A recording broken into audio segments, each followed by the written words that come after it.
1 day away. What's going on? 6 o'clock. Good morning from the 104.5 The Zone Studios. I am Robert Walsh. A trade yesterday ahead of the NFL draft for a former number 2 overall pick in Zach Wilson as he is headed to the Miles City.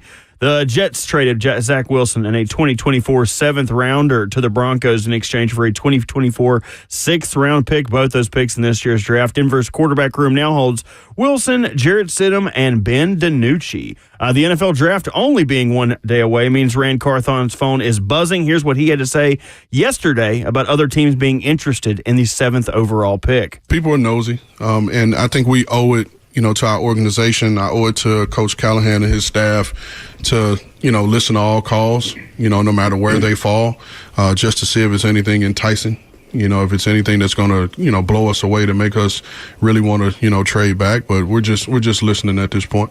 And good news for the Preds. Listen around 8 o'clock for your chance to win some playoff Preds tickets. But the Preds evening the score, 4-1 victory over Vancouver on their way back to Nashville. For all your foundation repair and waterproofing needs, visit USSTN.com. Breaking news at once on your home for the Titans and the Vols. This is 104.5 The Zone.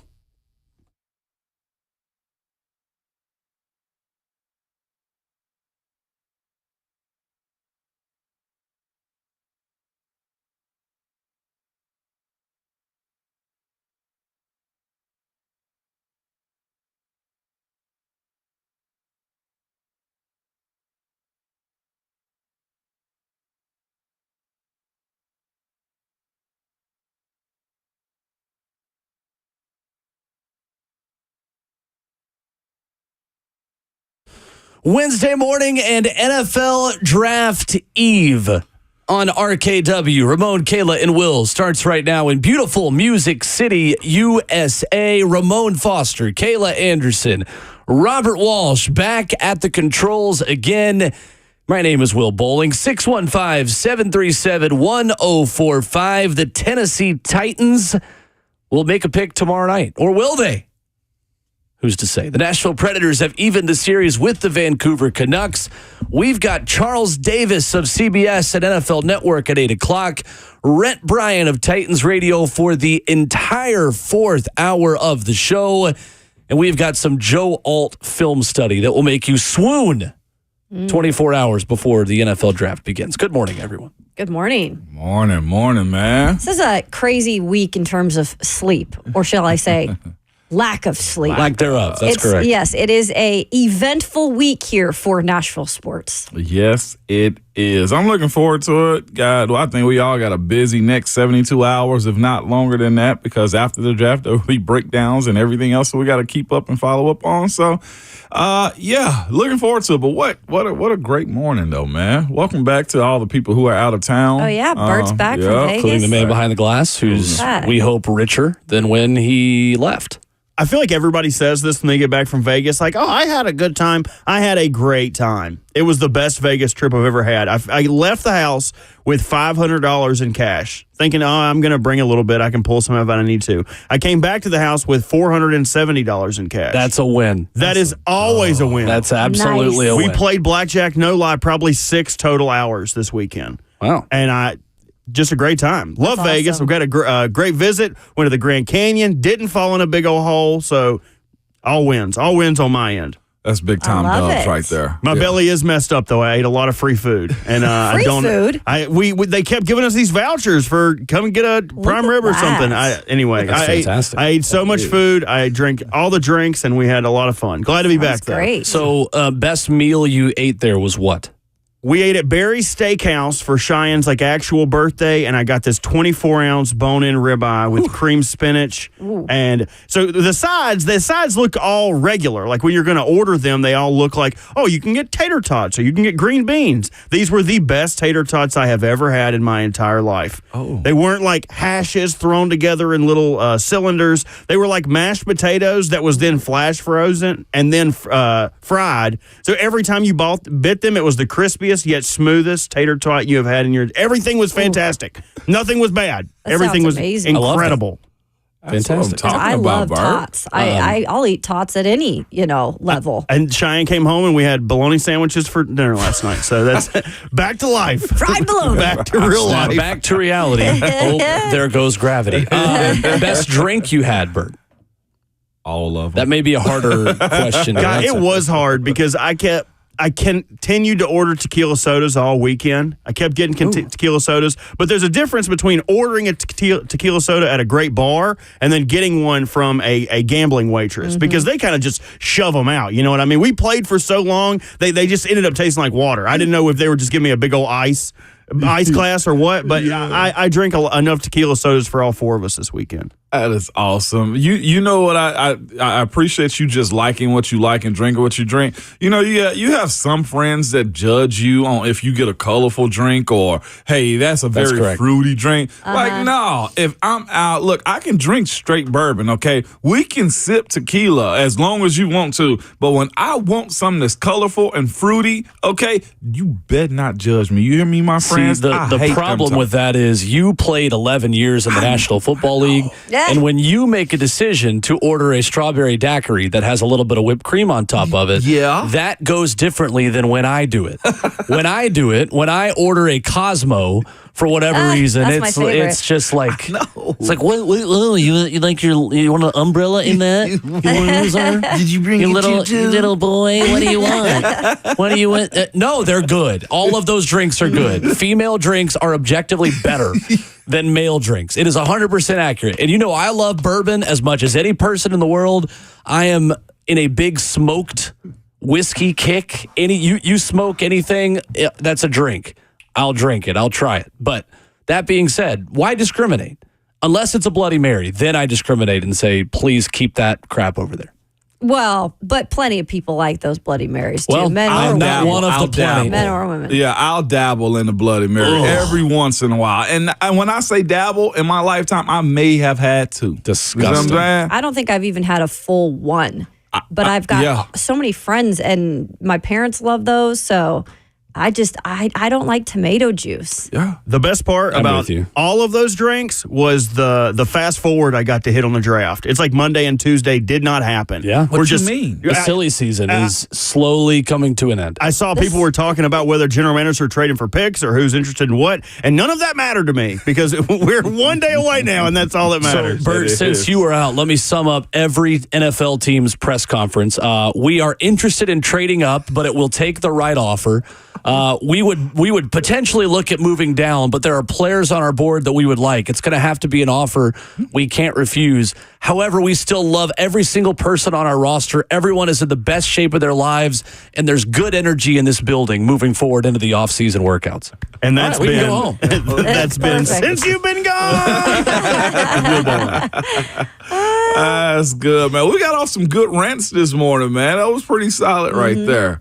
That was real solid. But yeah, don't criticize me for my mixture of drinks if you see me out in public like that. Like I ain't hating on anyone. You do what you want to do. As long as it's good. Yeah. I learned about a new drink recently that is a golf delicacy.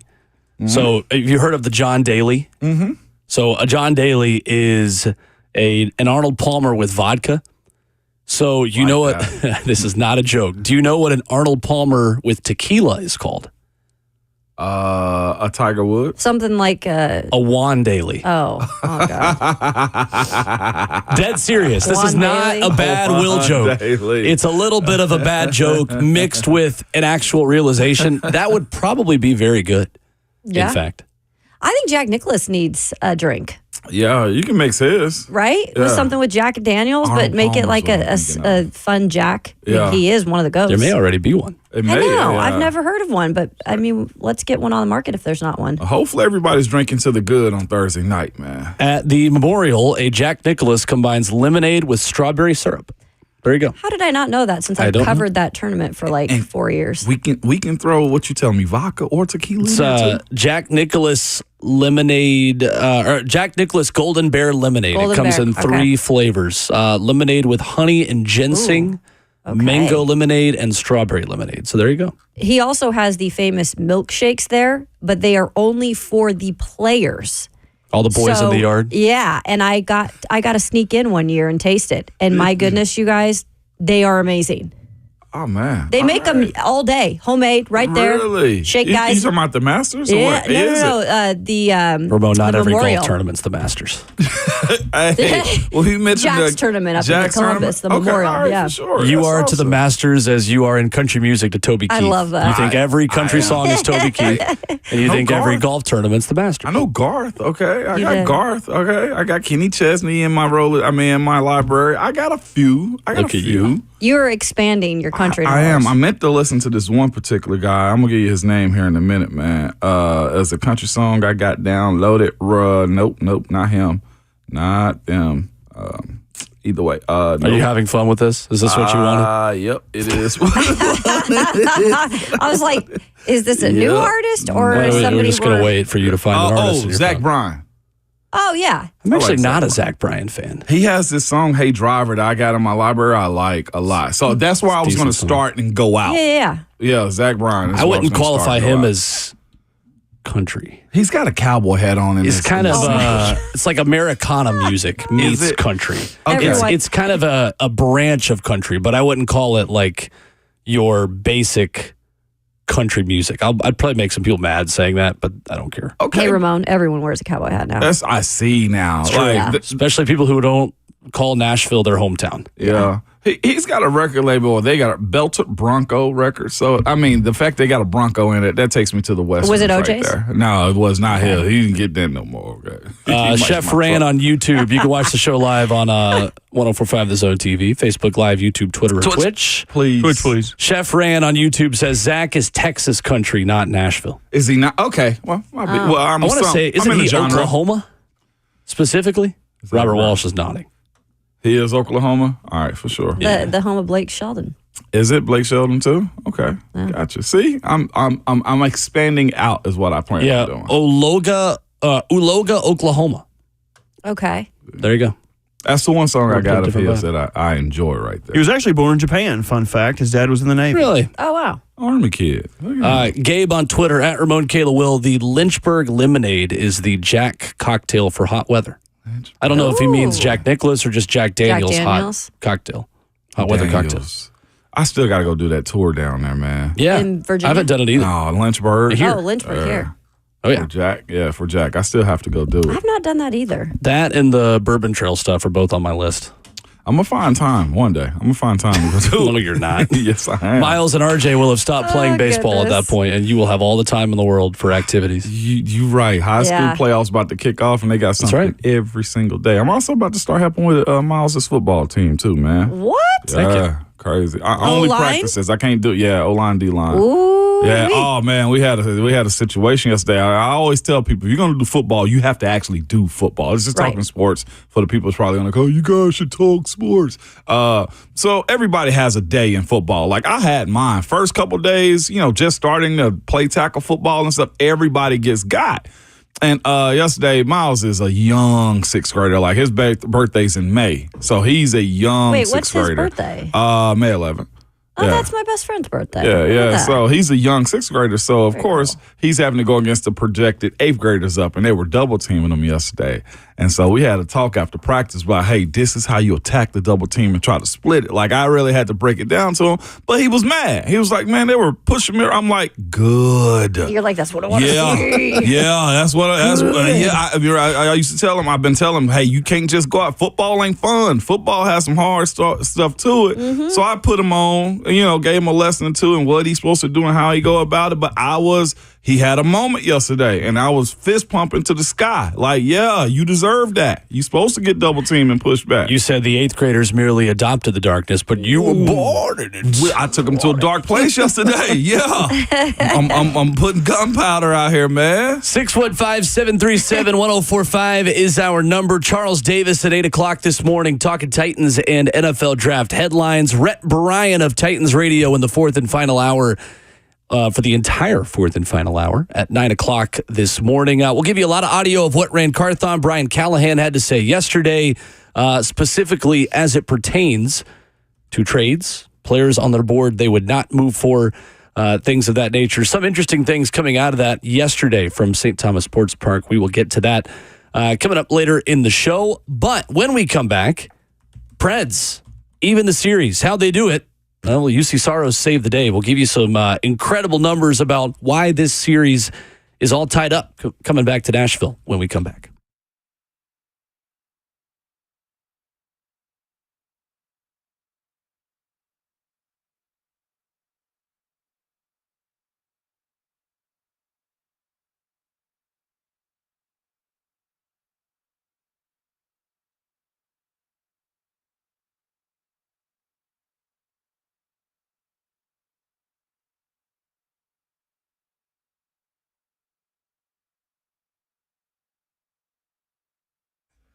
Hey, the future of medicine is here. It is QC Kinetics. QC is the leader in the most exciting revolution in pain management that we've seen in decades. And we're talking about regenerative medicine. So if you are tired of those achy joints, if your joint pain is keeping you from what you love to do, you need to call QC Kinetics today.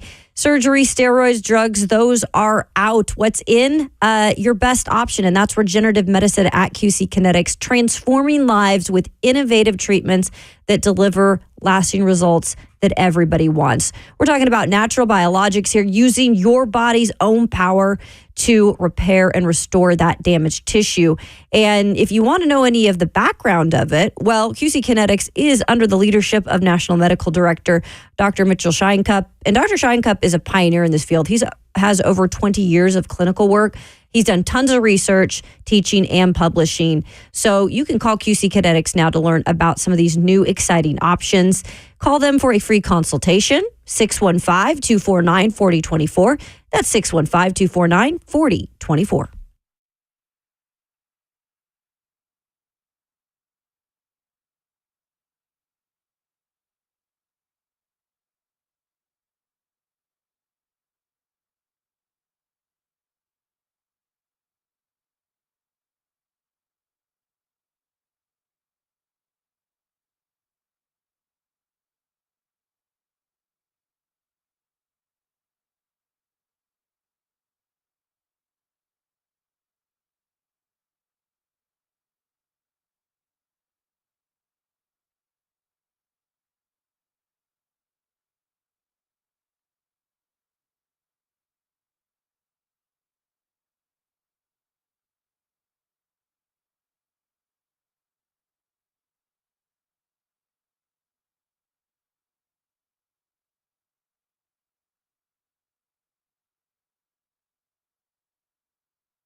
So many people trust Two Rivers Ford. Football players, working moms, business owners.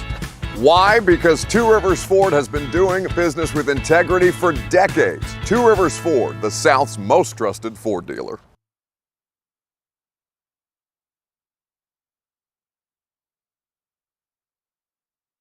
Mortgage professionals in Middle Tennessee. Hi, I'm Chuck McDowell, owner of Wesley Mortgage. I'm a true local, born in Mount Juliet, met my wife at MTSU, and I live in Franklin. While every other mortgage company is cutting back, we're rapidly expanding and investing. Are you sick of feeling like an operations employee to ensure your loans are closed on time? When you look around your office, it doesn't look the same. You're missing people. You're missing your friends. Is anyone having fun? We're having fun every day.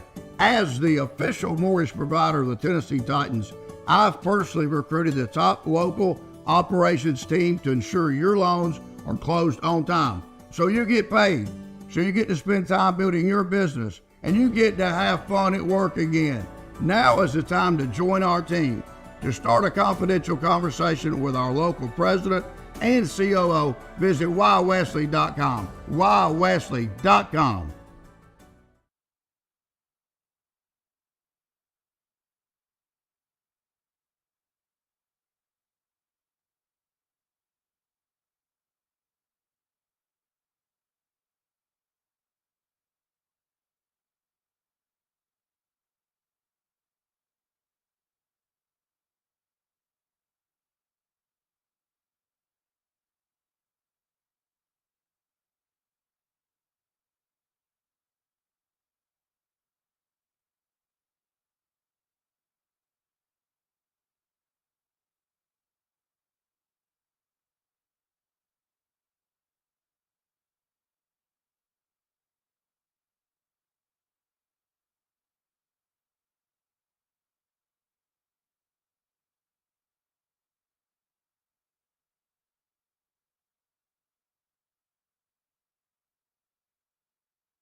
RKW, Ramon, Kayla, and Will is brewed by 8th and Roast on 104.5 The Zone. And last night in Vancouver, UC Saros was a superstar. Yeah, he was. Ramon Fox, Kayla Anderson, Robert Walsh, keeping us awake this morning. My name is Will Bowling.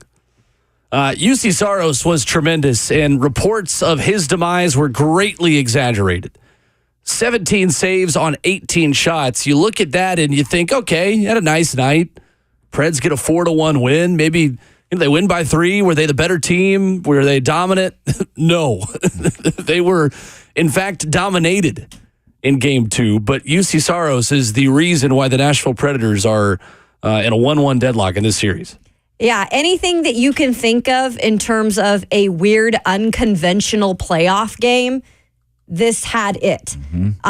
For the fact that, first of all, Vancouver's starting goaltender was pretty much ruled out just a few hours before the game with an injury. Was it Demko had he is out week to week with a knee issue. Yeah. Actually, it's not a knee issue. It is not related to the knee issue that sidelined him for 14 games. But the speculation on the internet is that it is something with his, I believe, left leg. He went down late in game 1, finished the game, but it's hockey, so we're just going to get lower body injury. That's exactly what you're going to get. The knee was out there, but you're right. That was an injury that he had suffered earlier on. But regardless of that, you've got an opportunity now, and I know it's not about just one player, but I have emphasized how important goaltenders are in the playoffs. And when you lose your superstar goaltender like that, kind of out, it seems like out of the blue, here's a chance for the Preds to literally steal one in Vancouver last night. And they didn't do it in the most clean way. As Coach Burnett would say, it was sometimes muddy, right? But they did it. And that is in great part to what UC Saros did, standing on his head in many situations. We've kind of gave him some heat yesterday, and hey, maybe they were listening, from afar. As we said, he's not very good in the playoffs, and also they haven't given him much support in the playoffs. This is a team that averaged about 2.63 goals per game in 11 starts that he's had in the playoffs. This, by the way, first win since 2021 for him. So they were able to support him enough last night, guys, and they did not get barely any shots on goal. Yeah. I think 16, one of the lowest amounts that they've ever had in terms of playoff shots on goal. But when it comes down to it, you find a way to win in the playoffs. And this is what they did. Like shots off. Shots off to them. Hats off to them, because it was a good way to get it done. And man, they were putting their bodies on the line. Like blocked shots. I think they had 30 blocked shots. 30 blocks. That's correct. Insane. 4 for 4 on the penalty kill as well. Crazy. That is wild. It was fun watching this one last night too. Again, from the get go, the way they scored and how quickly they scored too, and like you said, the protection of the net I thought was way different than it was in game 1. You saw them be adamant about it. Also, you saw them just simply be aggressive too, checking folks up on the glass and just again protecting the goal. They helped out UC as much as they possibly needed to last night, and it was super fascinating to see how they could come together in situations like this. So.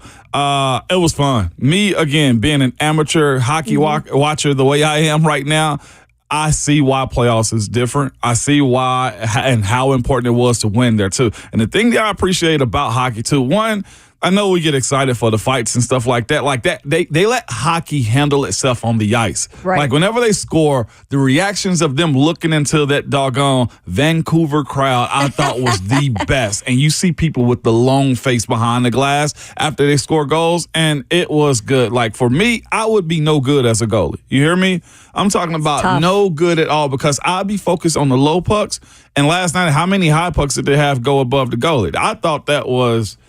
I'd suck as a goalie. Okay, other than size, I think I'd be able to I'd be all right at that point. So backup goaltender Casey DeSmith made 12 saves on 15 shots in Game 2 last night. His second Stanley Cup playoff start and first since 2022 with the Pittsburgh Penguins. He was 12-9-6 with an .896 save percentage, only one shutout in 29 games, 27 starts. This season. Vancouver's coach talking to the media last night, talking about Thatcher Demko, the starter for the Canucks, who was unavailable due to injury, said, "We're going to evaluate him today on something. It wasn't the old injury, and that's all I've really got for you guys." So the online speculation will continue. I think the headline there is, though, that I doubt he is going to be available for the rest of this series, as he is being described as week to week. That's not good. The expectations have completely changed within 24 hours for the Nashville Predators. They have to now win this series.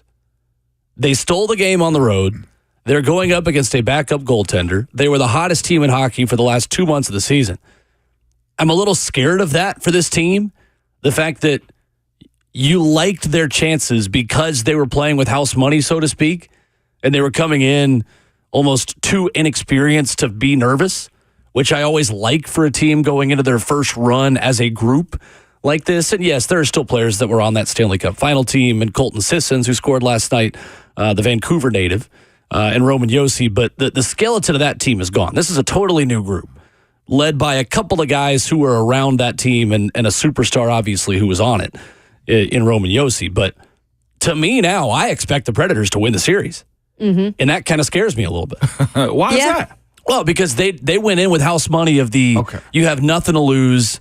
You probably shouldn't have even made it this far to begin with, considering how bad you were before, the 2 weeks leading up to the trade deadline. The pressure was off this team, in my opinion, against a Vancouver team that was better in the regular season. I think all of us expected this series to go deep. I picked them to win it. Going into the series, I thought it was a decent matchup against a goaltender that had been hurt for most of the stretch run of the season. But now at this point, I think it's a disappointment if they don't advance. I think expectations definitely are different from when you enter this series, where a lot of people are even saying it would go to 7 games, and it might. But when it comes down to this series without their star goaltender, like when the importance in playoff hockey is obviously playing as a team, but you have to have somebody who is somewhat in motion in between the pipes. And with UC getting that win last night, we were saying how important it would be to give him kind of a boost of confidence. And they were able to find a way to do that. Like, he made some incredible saves, but they did enough for him in terms of providing him enough in front of him. And 4 goals scored in that game, including, by the way, Philip Forsberg, who we said needed to get back in the scoring column. He did that with a goal in the second period. But now the pressure is a little bit more. Absolutely. And this goes to Nashville now, where, by the way, in the last couple of years, excluding last year when they did not make the playoffs, they haven't necessarily been incredible on home ice when they've been back at home. That needs to change. Nashville needs to take back that environment of, hey, we're going to make this a good place to play, but they've also got to play well here. And so this is going to be huge in terms of Friday and Sunday's game. Like, they need, in my opinion, they need to win those games and kind of take control of this series and say, hey, look, we're going to run this series. Like, you have to take advantage of the next 2 nights in Nashville. Well, more numbers from last night real quick. Shot attempts, 84-36 in favor of Vancouver. That's not going to... That's awful. You can't let that continue. First and foremost, UC Saros expected goals against per natural stat trick, which takes all the shots that are taken, where they were taken from, and where UC Saros was in relation to them, and says this is how many goals based on that amount of shots and where they were that you should score. Expected goals against were 3.34, and he only allowed 1. He finished with 2.16 goals saved over expected. UC Saros saw 6 high danger shots against and 6 rebound shots. Saved all of them. Golly. Well, significant how good he was you last saw night. That at the end of the first and second period, primarily, is what I know. It's like that was some hard closing of those periods right there, watching them get out of it without any goals going into the break, man. Yeah. And again, as it pertains to their goalie too, like, I don't feel bad at all. Like, that's your problem. You know what I'm saying? It like, happens. Legitimately. Happened to the Preds 2 years ago. That's what I'm saying. Injuries happen in sports, and if that's your advantage, you take advantage of it. And of course, coming back here, that's why I say this ticket giveaway we'll have going on today too. Make that place as toxic as you can when they come back here. 8:30 You is know when we will have some Preds playoff tickets to give away. Yeah. You got to take advantage of it. If you're going to the game or if you're going to one of the watch parties, whatever it is, this is a really good team that could surprise some people. But, like, if you're in that building, man, make it a difficult place for Vancouver. The amount of guys that have come to this team from other teams, whether it be trades or, whatever it is, getting a new contract here. Yeah. The one thing they always say about Nashville is that's the one place it's difficult to play in. I always wanted to be the person playing for the team, not against it. So, like, make that much more difficult for this team that's coming all the way from the West Coast. My thing is this, though. Is we're saying Vancouver was supposed to win and say we're the better team, but didn't the Preds have a better run than them at the end of the season? Like, yes. In football, when teams get hot like this, you look at this and say, oh, they got crazy momentum. I don't want to see them. Is that not the same in hockey, too? It's just 2 different variables when it comes down to comparing one to the other. It's true. It's just one game where the Okay. Preds were All not right. the better team last night. Okay. Yeah. Okay. And Gotcha. and they dominated them in the regular season, but that was before the Preds got into their groove. Go mode. Right? Yeah. Which does happen in a first half compared to a second half of the season. That happens all the time in hockey and in baseball. Yeah. Yeah. That's why I was just thinking, like, the momentum of this makes it seem like they are more primed for the playoffs than almost anybody else. It's like you're living like rock stars, essentially what you are at that point. Like, you're playing with house money. No pressure other than getting embarrassed. Despite the 4-1 result, the Canucks led in scoring chances 39-20, high danger chances 16-10, shots 18-16, hits 47-30. There were a ton of big hits in this game, and faceoffs won 29-21. But Nikita Zadorov, the only goal scorer for Vancouver last night. Big one. Yeah. Really big one. They are certainly back in it. I would say they are now the favorites to advance, the Preds. That's what you always say, too. If you just steal one of the first two on the road, you're in a good chance. We talked about the stat a lot that the Preds, when they lose game one in a best-of-7 series, are 0-12 all time. Nashville in a 1-1 series, 4-7 overall. It's That's a little bit better. That's a little bit better. 2024 when trends die, baby. I was just going to say, why not be the team that bucked the trend? Yeah. Like bucks the trend. Why not? Why not be this team? And you said it yesterday, Will, and I would totally agree with you. They have guys on here that have played playoff hockey and that have won Stanley Cups. That's right. That is huge, you guys, because they're able to go into those rooms after wins like this or losses like the one, on Sunday and be like, okay, these are in the past. Like they're able to kind of manage the emotions. Got about 12 hours of this. Exactly. Yeah. I mean, that's huge. Ryan McDonough, you name it. Ryan O'Reilly, those guys are all fantastic in that account. Michael Gallagher, the writer giving those numbers, Nashville Hockey Now. Good follow for Pred stuff at MG Sports _ with a lot of those numbers. And as a soccer person, it feels good to be talking about expected goals on the radio before 7 a.m. Right. It's amazing. Similarities there. We're able to do that. That's awesome. So it should be fun. Again, 8:30 is when we have got tickets to give away. I might pull a Dwight Schrute when he had the Hay Festival outside of Scranton and just declare myself the winner of the tickets. I know. I am your Hay King. Because I really want to go. Do we got a box? I don't know. We do not. We are not important enough for that. No, we are not. I will probably have a Tennessee orange tailgate chair out on what's it called? The green grass in front of the Country Music Hall of Fame. Whatever that the area little park is. area there. The plaza. Yeah. Watching it is outside. that where is that? Yeah. That's Those what a watch parties are party just is. about as big as the one indoors. Yeah. Well, I mean, as hard as these tickets are to get, Kayla, which is why you need to be ready at 8:30. You got your cell phone over there. You should call in, too. I got a press pass. Okay. How's bragging camp going? No.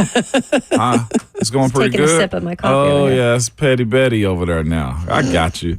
With that being said, though, she'll be good. It's exactly what you wanted was to steal one and come back home. But they can go back to Vancouver 3-1. Goodness. That would be That's big. cool gas right just there. just punch him in the face, then the stomach. But see, this is, again, I correlated to what Dame Lillard said the other day. Like, you get an opportunity to really focus in on one team in, like, these series playoffs. Like, I think that means a lot. I think probably the most unstable sport may be baseball because so much predicated on pitching. You know what I'm saying? But, like, with, like, hockey or, like, with basketball where you playing, like, series, like you said a second ago, having veterans that can get you to move past a win or get over a loss really fast. Like, that stuff matters in these series games, man. And just real NBA mention real quick. Ron Sled's losing his mind over NBA basketball right By the now. way, the home He's teams tweeting were not through it. perfect last They night. weren't? Yeah, they were. For the first time. Nope. Home teams lost. Who lost? I did not see a second of NBA basketball last night. Who lost I last believe night? the Clippers lost last night. Are my Atlanta Hawks still playing? Your Atlanta Hawks Are my Atlanta Hawks still? Atlanta Minnesota smacked. I ended up seeing that game before the Preds came on. Minnesota smacked Phoenix. I can't understand what's happening with Phoenix. And y'all know I'm a KD fan. My and friend Milwaukee covers that lost. team. She don't know what's going on. Milwaukee and LA Clippers both lost. Yeah. Indiana smacked Milwaukee last night. 125 to 108. So 2 of the 3 lost last Antetokounmpo night. coming back soon? Yeah, he should be. And that's probably was fool's gold, too, the last time that Milwaukee beat Indy like that, too, because I heard Savage talking about it. It's the idea that they probably Indiana probably thought they can just waltz out without Giannis, and they end up getting smacked in the face. So that series tied 1-1. The Grizzlies are out. That's a great thing. They are out. I'm just They trolling are at this point. out. Honestly, I should watch it now. Well, that's why I haven't watched it. I don't have anyone to cheer against. Well, I'll say this. I don't have Grizzlies to hate watch. And watching it, and I think that's one of their issues. There's a big time difference between regular season and the playoffs. You're getting real basketball right now. Well, the season just started. It did. It did, respectfully to the basketball fans, man. You're seeing players play a lot of minutes. You're seeing them not called like ticky-tack fouls. No, they can't take night offs. It's win or go home. So you're getting a really, really, really good product right now. Just call me when the finals start. You should check these out, though. I'm gonna be real. Yeah, but the Pacers knocked them off last night. They got a very talented team. That was talking That NBA. was talking NBA. Look at that. Hot NHL and NBA Nashville, all in one Tennessee. segment. Boom. It's good. It'd be awesome if we could just take the Grizzlies. I'd love that. I would. I absolutely would love that. I'm getting started. He doesn't agree with you. 615-737-1045. I tried to become a Grizzlies fan when I was a kid. My brother looked at me and said, "Well, they're in Memphis. We don't cheer for them." I was probably 8 or 9 years old. I said, "Okay, works for me. I'll be a Hawks fan." Come on, Wes. What we got going on? I was a big Joe Johnson, Josh Smith, Al Horford era, Kyle Korver era Atlanta Hawks fan. As passively as one can cheer for a sports team, that is how I cheer for my Atlanta Hawks. Go Hawks. Give me Atlanta sports teams over Memphis sports teams 10 times out of 10. 615-737-1045. Coming up, Ran Carthon about letting the board speak to him. What he means by that. Coming up next.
Wednesday morning on Ramon, Kayla, and Will. RKW is brewed by 8th and Roast. If you don't have plans in Nashville this weekend, we have got you covered.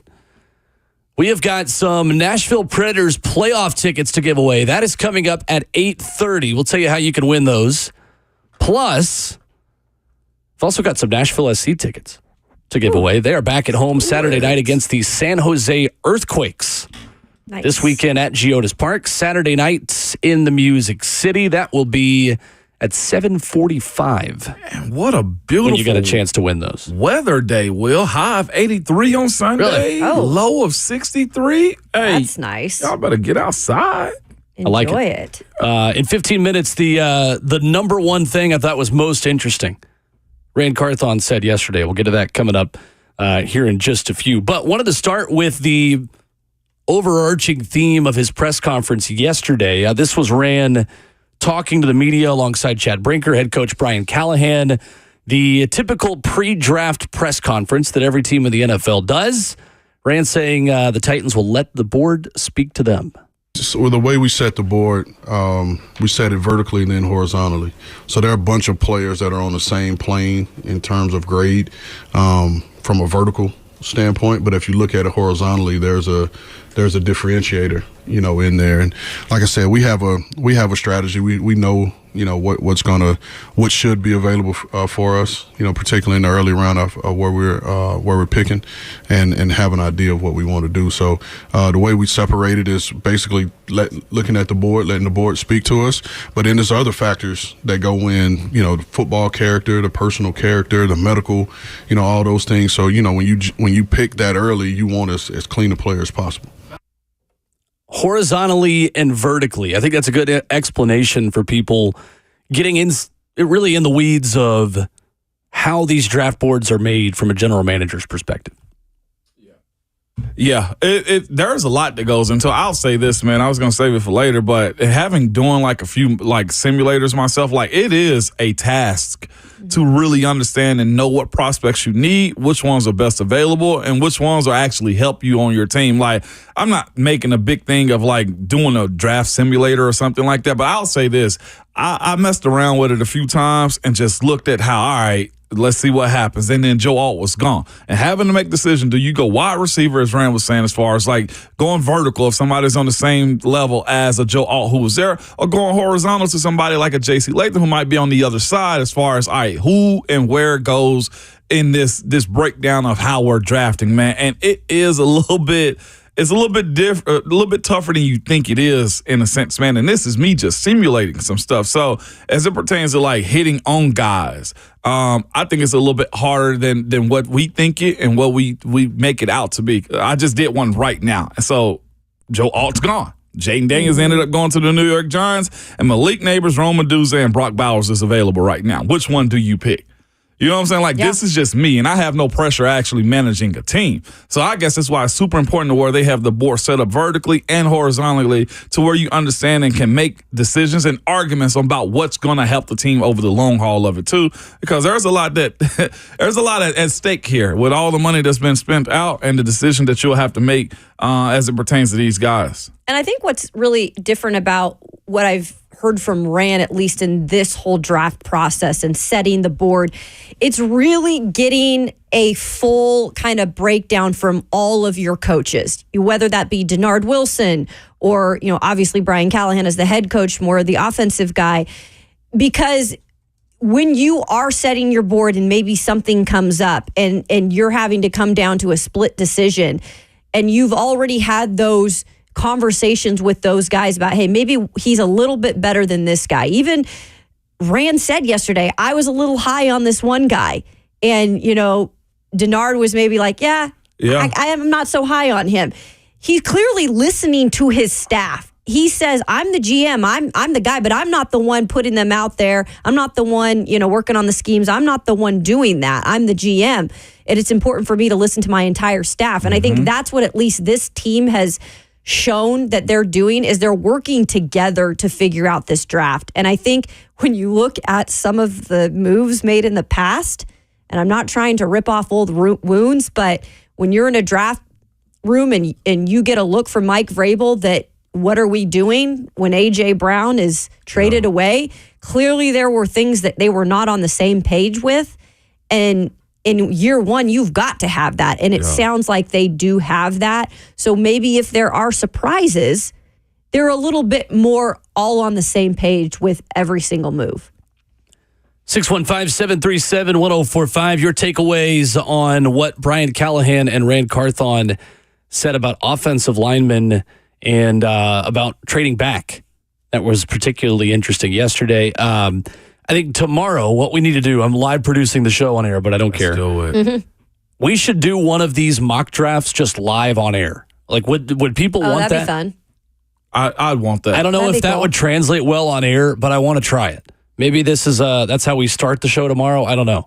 But I think we need to do a live PFF mock draft, 7 rounds, one with a trade back, and one where the Titans pick at 7 no matter who's there. That way we can illustrate what the 2 draft classes would look like as realistically as we possibly can with a trade back and with sticking and picking at number 7. That'd be fun. I'm So in. we're one war room making Yes. one Yeah. pick together. I'll put it on All the right, desktop perfect. All here. right, that works. We'll give all the options and go from there, and then put it to a poll and have people determine which draft class is the better one I'll do that exercise. between I the two, feel a like trade this back is and a a war non-trade room. back. I'll say feels this. like one. I took in the first round Malik Neighbors. Second round, I need to tackle. It's Jordan Morgan. I don't necessarily love Jordan Morgan. He's a guard, isn't he? That's probably. And they say that he's a tackle listed out of as a Arizona. tackle, but Yeah. they say that he should I be know. playing. I know he yeah. played tackle It's a in great college, but there are a lot of tackles in college this year who right. are going to kick inside. Is he not one of them? Yeah, I didn't think he was. I thought he's a tackle more than anything, but I can understand. I'll see where he ends up. More so, right though. No, he's a left Is he tackle. left? I just didn't like the way he gave up a ton of ground. Like I saw some stuff. We'll explain. I know we're up against the break. I saw some stuff that, You didn't like that at was the at the Senior Senior Bowl. Bowl. Yes, Yeah. there we go. Yep. The Senior Bowl stuff I Because did he had not a great like year from at him. Arizona. He did. He had a good year, but in the spirit of competition, the days that I saw him, I didn't love it. Yep. But he's a heck of an athlete. We've gone through this. He's a heck of an athlete. I saw stuff that had already happened here that I don't think that this fan base will love, but we'll see. I know Dan Brugler has him as the number 2 guard on his board in the Beast. However, I remember a few years ago, I was driving to Knoxville listening to Titans radio draft coverage when a man named Ramon Foster was on there for the first time. And when Dylan Radins was picked, it was, the Titans got themselves another tackle. And you immediately, no, I see him as a guard. I did.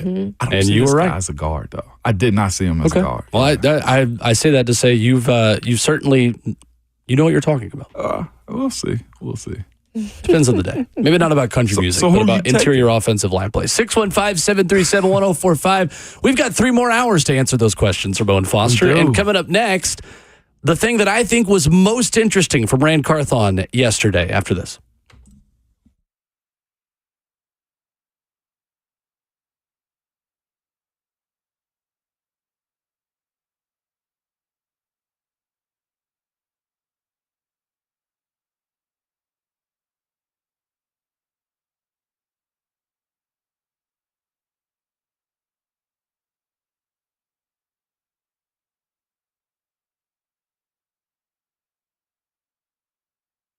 It's Ramon Foster here for Secure Lawn, and I want to give you a little security right now, man. They told me to tell you guys not selling to big firms. Do not worry about that at all, all right? Where a lot of companies sell to national firms, let it grow as big as they possibly can, and then they sell out. Absolutely will not be happening here where your contract change, quality changes, and your tech changes, and then they squeeze you out and change the quality, and just overall, it's not good anymore, all right? But I'm here to tell you right now, Secure Lawn is one of the best in the business in Middle Tennessee. They've been here for over 20 years. They're punctual. They make you sign no contracts. So if you don't like them, you get rid of them. It's simply that easy for you to. So as the weather starts to change here and has changed, man, get them over to your house to spray some of their awesome sauce on your lawn so that you can get rid of some of those pesky weeds, have it green, have it healthy as possibly can before this summer takes over. If you need anything done to your house, done to your yard or your flower beds, call Secure Lawn at 615-893-8455 or go online at securelawn.com.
What's going on? 7:02. Good morning from the 104.5 The Zone Studios. I am Robert Walsh. A trade yesterday ahead of the NFL draft as former number 2 overall pick Zach Wilson headed to the Mile High City. The Jets trading Wilson and a 2024 7th to the Broncos in exchange for a 2024 6th. Denver's quarterback room now holds Wilson, Jared Stidham, and Ben DiNucci. The NFL draft only being one day away, and Ran Carthon's phone is buzzing. Here's what he had to say about other teams being interested in the 7th overall pick. People are nosy, and I think we owe it, to our organization. I owe it to Coach Callahan and his staff to, listen to all calls, no matter where they fall, just to see if it's anything enticing. If it's anything that's going to, blow us away to make us really want to, trade back. But we're just listening at this point. And the Preds evening the score with a 4-1 victory over Vancouver on their way back to Nashville. For all your foundation repair and waterproofing needs, visit USSTN.com. Breaking news at once on your home for the Titans and the Vols. This is 104.5 The Zone.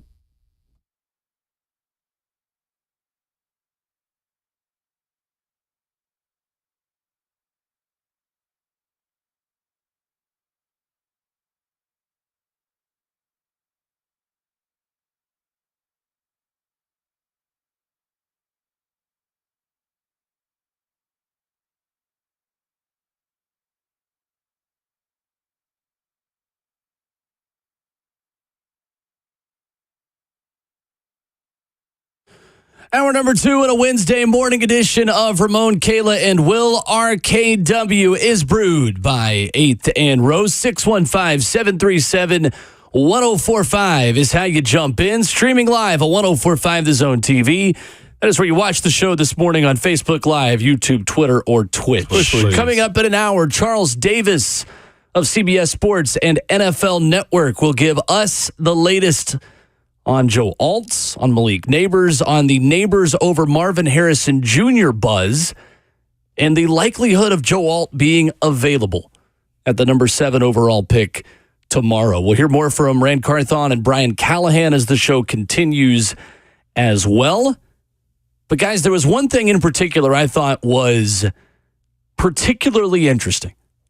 And by far the most interesting thing Ran Carthon said yesterday at the very end of this cut about having players who would prevent the Titans from trading back. Here it is. People are nosy, and I think we owe it, to our organization. I owe it to Coach Callahan and his staff to, listen to all calls, no matter where they fall, just to see if it's anything enticing. If it's anything that's going to, blow us away to make us really want to, trade back. But we're just listening at this point. Where are you, as far as prospects are concerned? Like, do you have ones that, hey, I don't care what the offer is, like this is a guy we would take? Short answer, yes. Short answer, yes. Who are the prospects you think that would prevent the Titans from trading back? Malik Neighbors, Joe Alt, Roman Denze. Yeah. And let's say, just for the sake of conversation, if the Neighbors over Marvin Harrison Jr. hype really is real, and on the 1% chance Marvin Harrison Jr. is available at 7, which I would say is a 1% chance, I would imagine that he surely is that as well. Yeah. I agree. 100%. I don't want to play the quarterback game because what makes the other player, we're just having this conversation because the quarterbacks that can potentially go before them. I don't think there's a quarterback there that they, make them want to jump in front and say, yeah, we can't pass on this guy. But that would be an extreme situation right there. I don't know if Drake May or, Jaden Daniels. I doubt it. For the Titans? I doubt it. But what I'm saying, if one of those guys did slide, like, do you see yourself taking a quarterback? Could you imagine 0% this fan chance. base? He might 0%? blow up. I'd say 0% chance. Okay. All right. That's fair. I think your trade back percent chance goes up a lot higher, though, if one of those two guys is there at 7. Because of other teams wanting, 100%. Sure. Yeah, absolutely. Yeah. But those are the 3 on my list I think will make you say, nah, we're not moving because of this situation. It's almost like last year when Peter Skoronski was available, bam, we're taking him. And this was just a scenario too, just in terms of trading back in possibly the first round, right? Like they could still do that in the second round, which we've talked about. Maybe that's the better option to do that, so you can pick up a possible third round if one of these teams want to move up, like the Raiders, to come get their quarterback early in the second. I would be surprised if you could get a third unless you also give up your fourth.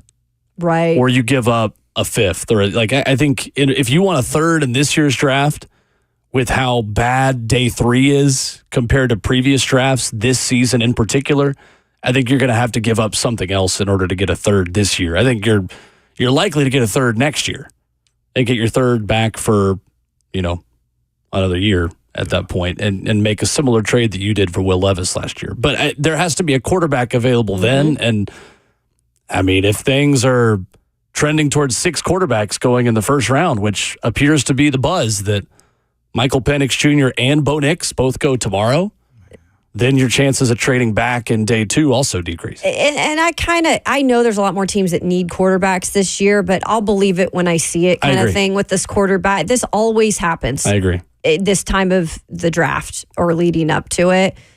It could happen. I don't think that it will be 6. Yeah, I'm with you on that one. So Diana Rossini, The Athletic, has a long-form article on theathletic.com about things she is hearing around the NFL. There is a section on the Titans that says, after spending heavily in free agency and addressing many needs, the one position not addressed by the Titans in the offseason was offensive tackle. Look for them to not get cute and take their tackle at number 7. Then, she writes, if the player they want isn't there, I'm just going to go ahead and put my own parentheses in here. That's Joe Alt, the player that they want. I wouldn't be surprised, Diana Rossini says, if the Titans go wide receiver, understanding that new coach Brian Callahan wants to score points. The Titans fell in love with Marvin Harrison Jr. during the combine interview, but the chances he's there at 7 are slim.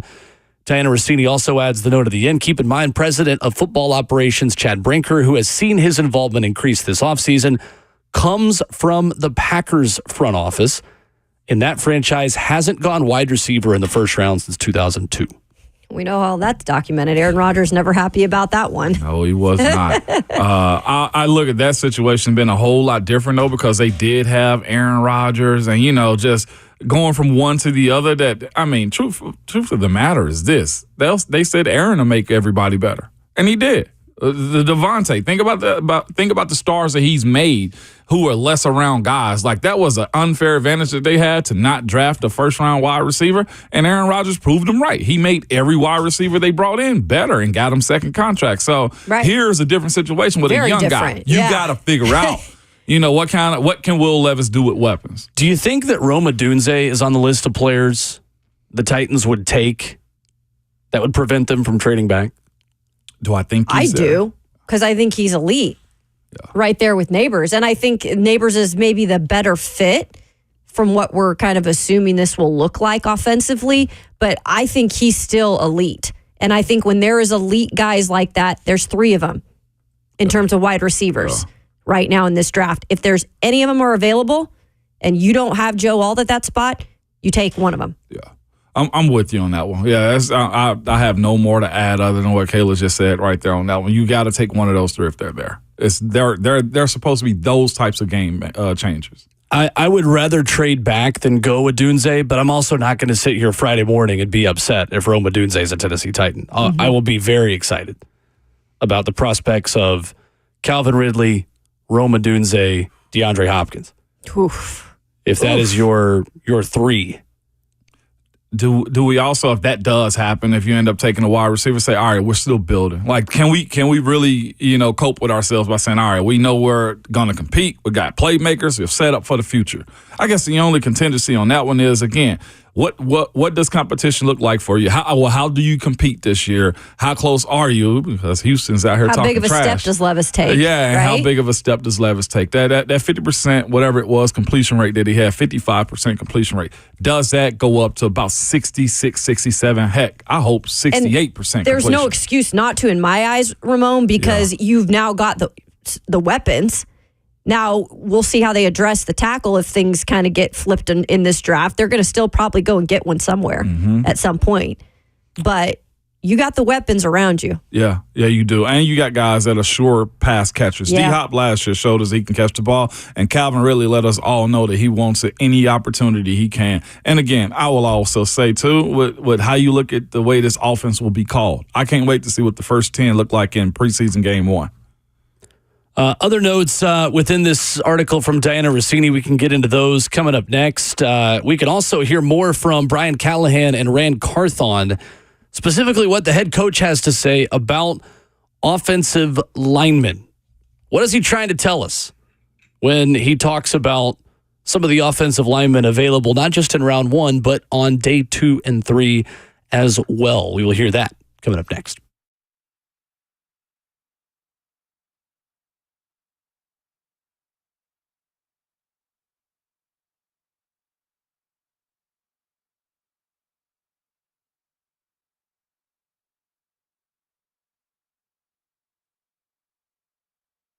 Hey, it's Will Bowling to all my facility managers out there. How are your plumbing fixtures doing? Do you have any clogs in a sink or two? Maybe this is one thing. Look, you got a long to-do list managing your business, managing your facility. This has been near the bottom of it. Well, just give that to-do list to Lee Company. They're going to always be able to take care of it for you. Maybe there's just an annoying leak, inconsistent hot water when you need it the most.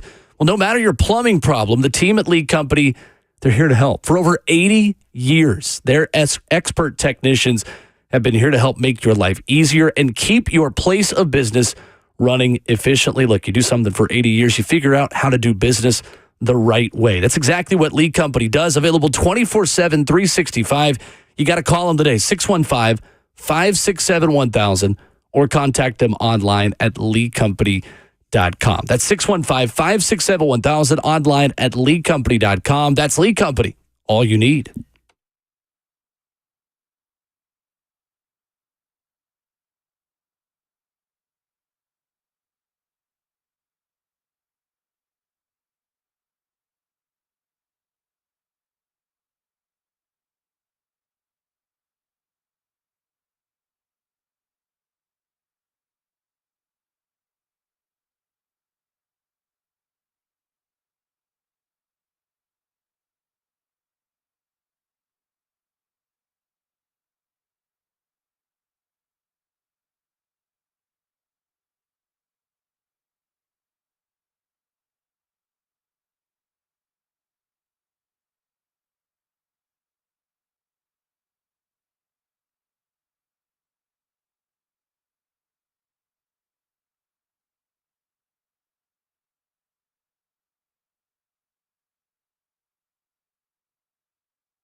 RKW is brewed by 8th and Roast on 104.5 The Zone. Ramon, Kayla, and Will. Wednesday morning and a gorgeous one in the beautiful Music City. Hope you got an extra pot of coffee if you watched the Preds, even the series against the Vancouver Canucks last night.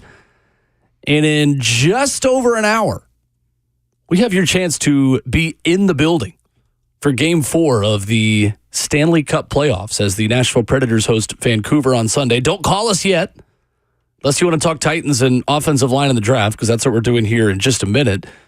But we have got your chance to win some Nashville Predators Game 4 tickets. We got 2 of them for you at 8:30.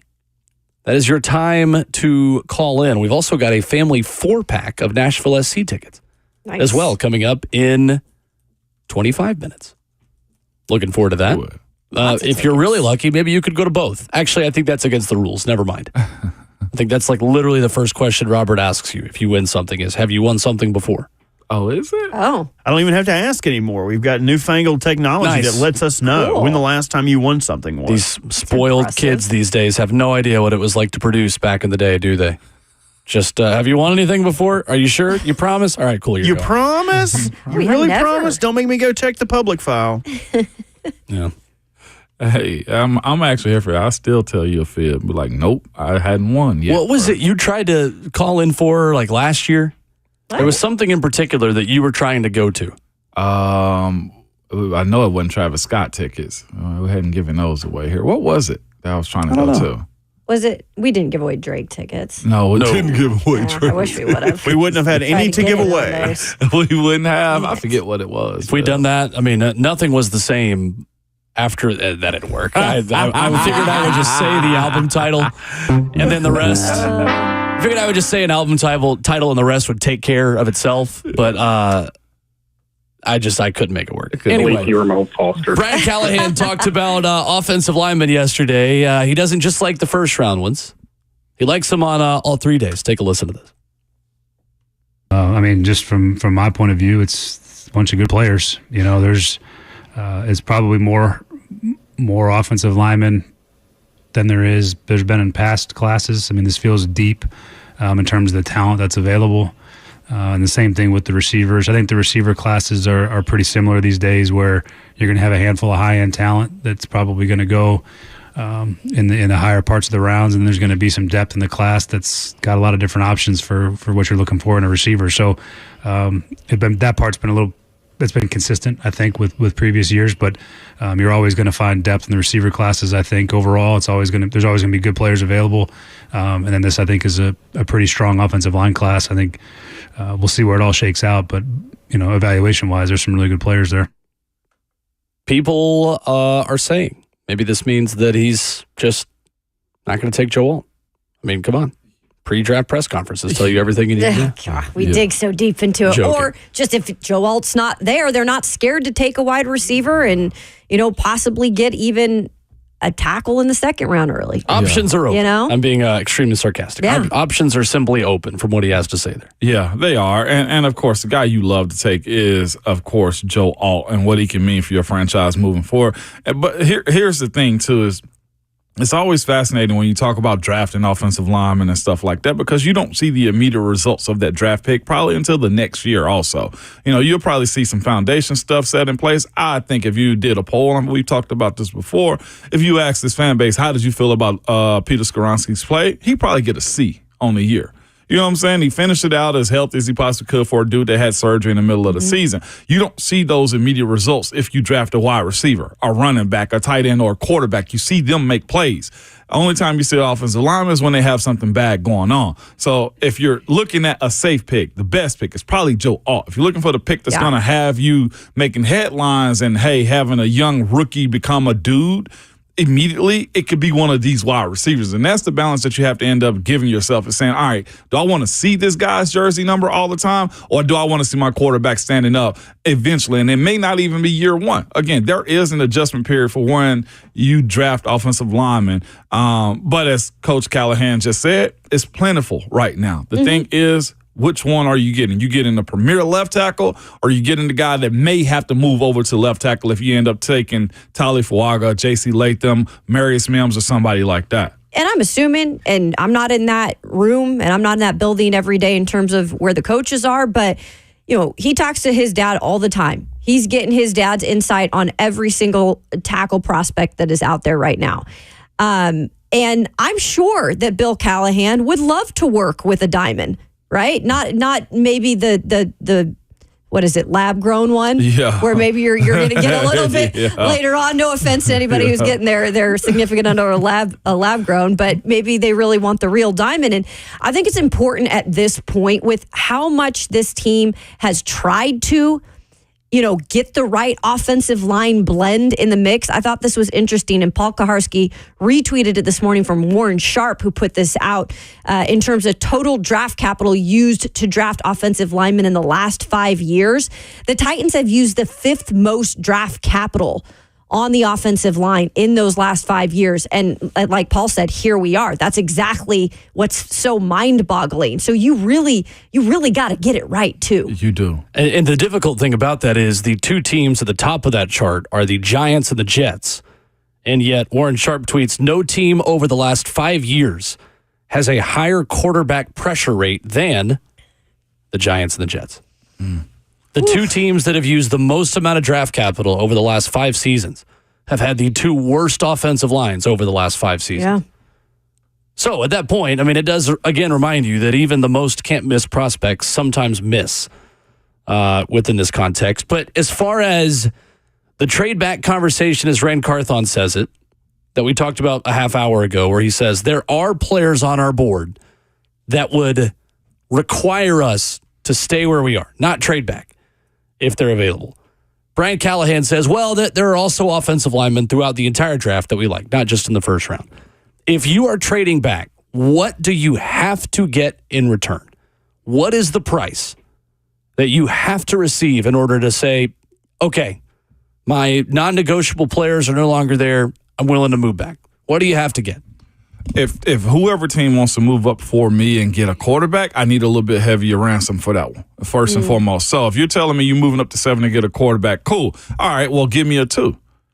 If not a 2, I need I'm talking about a 3 and a next year's number 2 also, if I can, in those types of situations, depending on how far you're moving up. I at least need a 2 if you're coming up for a quarterback. If you're not, give me a 3 and probably a 5th, a 3 and a 5. Yeah, I'm going to stick on this until it happens or it doesn't happen in this draft. I'm stuck on the 3rd round thing. I really am. I'm so big on that 3rd round, and Will even mentioned it, where the drop-off starts to happen specifically at some certain positions in this draft towards the bottom of the draft, just because with players underclassmen staying a little bit longer because of NIL now. And that was also addressed in this press conference yesterday. I really feel like a 3rd round would be huge for this year. And shoot, maybe if you're going and trying to get your quarterback and you're you got to give me something more. Like, you're going to get your quarterback, whether that be in the 2nd round or the 1st round that you're having a team trade up to get that. You've at least got to give me some sort of 3rd round. Yeah, has to be a stronger compensation whenever you got a team moving up, whether that's Minnesota, Broncos, or Raiders at that point. So the Jimmy Johnson trade chart is the industry standard within the National Football League. Of course, former head coach of the Dallas Cowboys, now on Fox, Jimmy Johnson devised a chart in the early 90s that gives a numerical representation of each pick in the draft to balance out trades. So according to this chart, let's just say, for example, at the top of the draft, the number 1 overall pick is worth 3,000 points. The number 33 overall pick worth 580 points, right? So you literally have a point value that is attributed to pick number 1 all the way down to whoever Mr. Relevant is at pick number 224. When the Cincinnati Bengals, who Ramon Foster have said are irrelevant for years, will take the last pick of the draft. But that's a separate conversation. I met a Browns fan yesterday. Good for you. Like, man, that was really cool of you. So the Titans' number 7 overall pick, according to the Jimmy Johnson trade chart, is worth 1,500 points. Number 7 overall. So if you're moving back, let's just say Minnesota moves up to take J.J. McCarthy. The 4 quarterbacks are gone. And let's just throw a name out there. The New Orleans Saints. That was mocked in one draft, right? The New Orleans Saints want to move up from number 14 to take Rome Odunze. Okay, great. New Orleans will pick up your call. So the number 14 pick is worth 1,100 points. Stick with me here. That's a 400-point gap to where they are at 14 to move up to 7, where the Titans are. So, of course, if you're the Titans, you're moving back to 14. The New Orleans Saints' second-round pick, which is number 45 overall, is worth 450 points. At that point, according to the point value, you have an essentially equal trade between the Titans and the Saints. You have 1,100 points versus 450. So, again, I'm not a math major, but that's 1,550 points. So the Titans would be receiving 50 points of value, which is not much. That is the equivalent 50 points of value of a 5th-round pick or a late 4th-round pick at that point. So the Titans would, by the point total, win that trade. For me, though, Kayla, I think you're 100% right. If you're trading up for a quarterback, you got to throw in one more. Mm-hmm. You've got to really give me 200 or 300 more points than what you would if you're just getting a wide receiver, because nobody goes halfway in on a quarterback. Yep. If you are trading up for a quarterback, that is your guy. That is your dude that you've met with, that you want to be the face and leader of your franchise. So you got to give me more to get your QB1 versus your wide receiver 1. So at that point, let's say Las Vegas wants to go from 13 to 7. At this point, J.J. McCarthy is still on the board. Maybe Drake May is still on the board, regardless of what happens before the Titans. So similar, the Vegas pick, 1,150 will be the point total for that. The Raiders would have to give me their 1, 2, and 3 this year. 100%. Yeah. If I'm moving back from 7 to 13. So that's where I'm at on that. I think if you're moving up for a non-quarterback, I would take a 1 and a 2 from New Orleans if Joe Alt isn't there. But again, all of this I think is irrelevant, because if Joe Alt is available at number 7, he is going to be a Tennessee Titan. Exactly. Yeah, 100%. So anyway, thank you for trusting my my terrible math skills there. I did. That actually Humoring gave me for a minute. I actually gave a good, clear break. Probably a more clear breakdown you ever have when using that number system right there, because there's so many different layers to it, though. Yeah, like, so you're legitimately telling me that I can get another second rounder. So I get a 1 and 2 2s, essentially. So I supplement my third rounder that I don't have this year. Sure, that's a big time win for this team. I'm okay with that too, 2 2s. And of course, that's a lot of value. Also, like, the second rounders are a lot of value. Like, we're talking about teams, essentially, you got 2 number 1s in 1 round. Guys are supposed to be ready-made as second rounders when you're picking 2 of them. So you have the opportunity to go ahead and getting your wide receiver, and you can also get a linebacker in that round right there. I absolutely love that scenario. And that's if you were getting a team to trade up for a possible wide receiver, not necessarily a quarterback. Yeah. Right? Things I'm here for, that one. I'm okay with it. It's interesting. And commenter on YouTube says, how would you know what a team is honestly moving up for? Well, you don't. You can honestly surmise, though, if a quarterback is available in that top 4 when you're on the clock. I think you could make assumptions at that point. And that is why general managers make the money that they do. Mm-hmm. To make those gambles and say, now you're moving up for your quarterback. Yeah. You got to come correct. But here's the thing. I'm leaving with something. I said, straight up. I'm leaving here with something. I'm from around the way. But that's the reason they set their draft boards vertically and horizontally, too, because here's the thing, too. Random have said this in the public. Like, they know what teams are wanting to do. Like, Buffalo needs a wide receiver, right? The Raiders need a quarterback, right? Everybody knows the Titans need a tackle. These aren't like state secrets. You want me to go to my trade value chart and tell you how much the number 28 overall pick is worth for the Buffalo Bills? Talk to me nicely. 660 points. Oh, you got to make up 900 more points of value if you're going to move all the way back to 28 with the Buffalo Bills. Ooh. Anyway, I have my trusty chart in front of me, my abacus. Look at you. Get you a chart like that. Yeah. Look at you. First time in my life I've been trusted to do numbers. I can't say I ever have. Buffalo Bills also don't have a 3 or a 4. Oh, wow. I don't think the Bills are a trade partner unless they give you their first next year. I thought they said the cap wasn't real, and you can just have a stud quarterback and don't have to maneuver around everybody else's problems. The Bills have a gap between pick 60 and pick 128. That's awful. They do not have a 3 or a 4. So if you're moving with the Bills, your 2025 first round pick better be on the way. I know he's none of our concern as far as Josh Allen's, career path, unless we're, about to go up against him.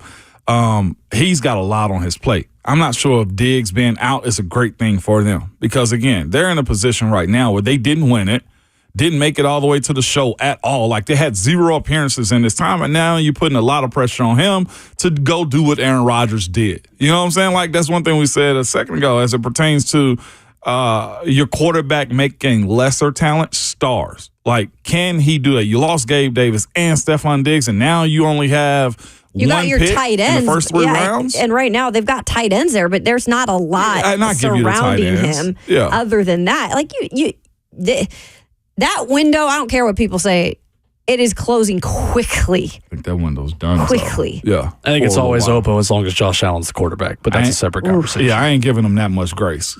Not yet. Me either. It is weird, though, a team that does have an open window getting rid of one of their best playmakers. But if you look at how bad Stephon Diggs was down the stretch last year and how much he's getting paid and how little he wanted to be there, I think it's a special circumstance. But again, that's a longer offseason discussion. I thought this was interesting from Ran Carthon, though, yesterday, a little bit of insight into the collaborative process the Titans will have this weekend.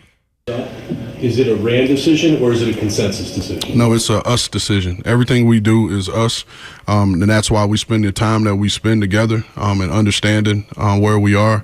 A-Rob and I were kind of going back and forth this weekend on a couple guys, and, I texted him. I was like, hey, man, I think we're low on this guy, and in my opinion of watching.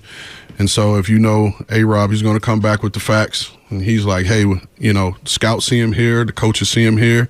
And I was the high guy. So I was like, all right, maybe I'm wrong, And so it's a us thing. Last time I checked, I'm not devising a scheme. I'm not calling any plays. But it's my understanding of what he wants, what Denard wants, what Colt wants, on all 3 phases. And it's our job to go out and find that. Mm-hmm. All right, let's see it.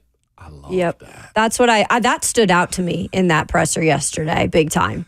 I love that. I thought it was interesting, too, Rand saying essentially he views this as his first draft. Yeah. And we've told you that for months, that I think a lot of the legwork for last year was already done. A lot of that scouting staff stayed in place.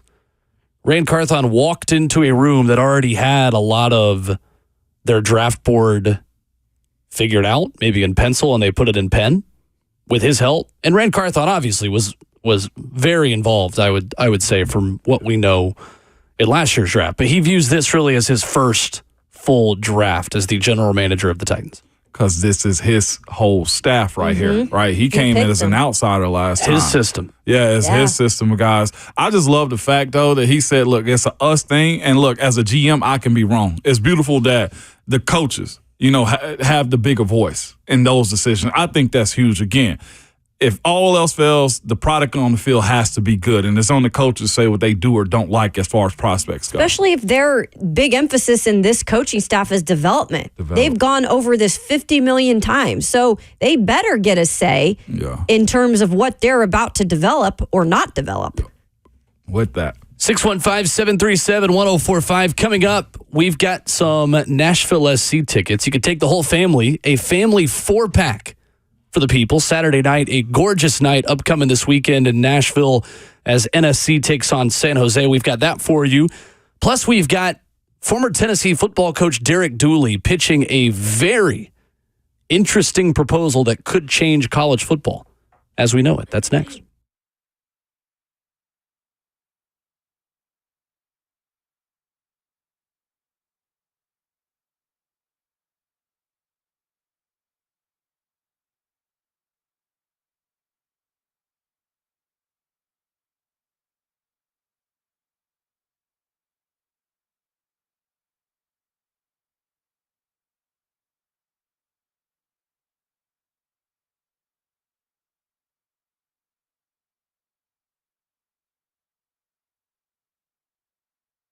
Hey, it's Kayla Anderson for the Wang Vision Institute. If you don't know anything about them, they're awesome when it comes to anything to do with your eye health. Maybe you haven't had your eyes checked out in a while.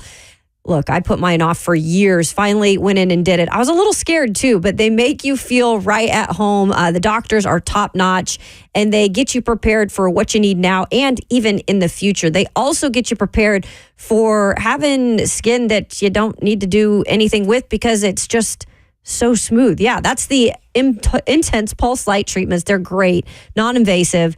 It's highly effective when it comes to addressing several skin concerns, including hyperpigmentation, evening out the skin, as well as the texture. You can visit wangvisioninstitute.com today for more information on that. Also, if you are interested in getting your eyes checked out, you don't want to necessarily go in there the first time. You can actually go online. They have a free online vision seminar that's every Tuesday, happens at 6:45 p.m. So all you have to do is RSVP and then go to their website, wangvisioninstitute.com. Again, it's wangvisioninstitute.com.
Coming up in 15 minutes on Ramon, Kayla, and Will, Charles Davis of NFL Network will join us.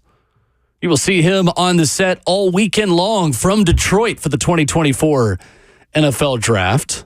We will talk Titans. We'll talk draft headlines with him coming up at 8 o'clock. You'll want to stick around for that.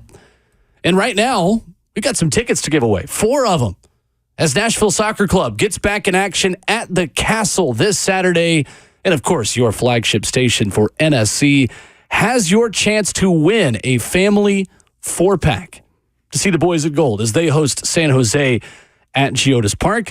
Be caller number 5 right now to win tickets. Thanks to our Window Nation ticket window, 615-737-1045, 615-737-1045. That is how you join myself, Lucas Panzica. In fact, I actually will not be at Geodis Park this weekend. That's how you join Lucas Panzica and all of your closest friends, 30,000 of your closest friends at Geodis Park this weekend. Robert will talk to you and get you hooked up.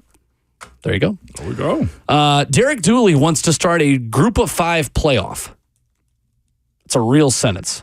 That's crazy. In the year of our Lord 2024. So leagues have combined Power 5 to earn 29 of 40 available college football playoff bids since the Bowl Series, since the BCS debuted in 1998, 62% of those slots. So essentially what you have here is an arrangement that would require 62 teams in the group of 5 conferences to realign into 8-team divisions. You've got everything on the table from a playoff that would decide who gets to go to the big playoff. You have their own playoff. You've got money that's involved in this. This is not going to happen, but I think it's very interesting. It is. It sounds like the NIA to me. You know what I'm saying? As far as the college tournament. NIT? NIA. NIT. It sounds like the NIT to me. It does.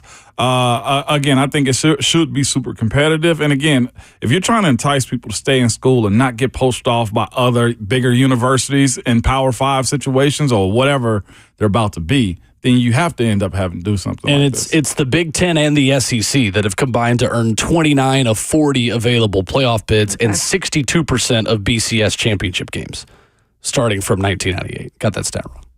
Oh, good, man.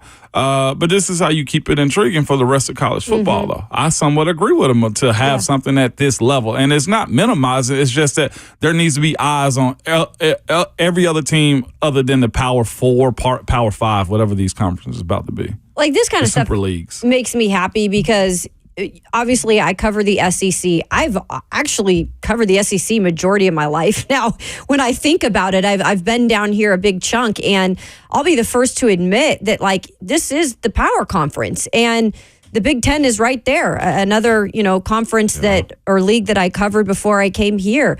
They're the 2 power leagues. Period.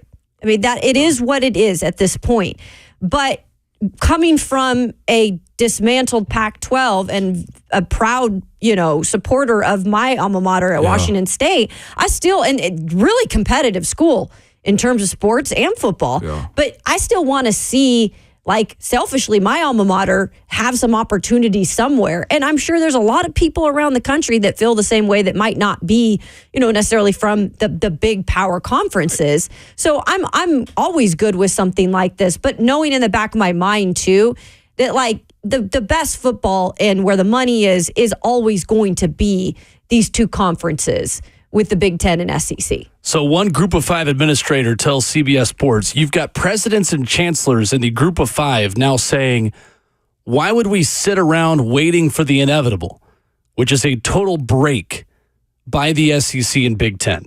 We better start doing some things, he says. Derek Dooley did not return a call requesting comment on this story from CBS Sports. The idea is still in the development stages. Sources stressed that financial involvement would be more than just funding a playoff.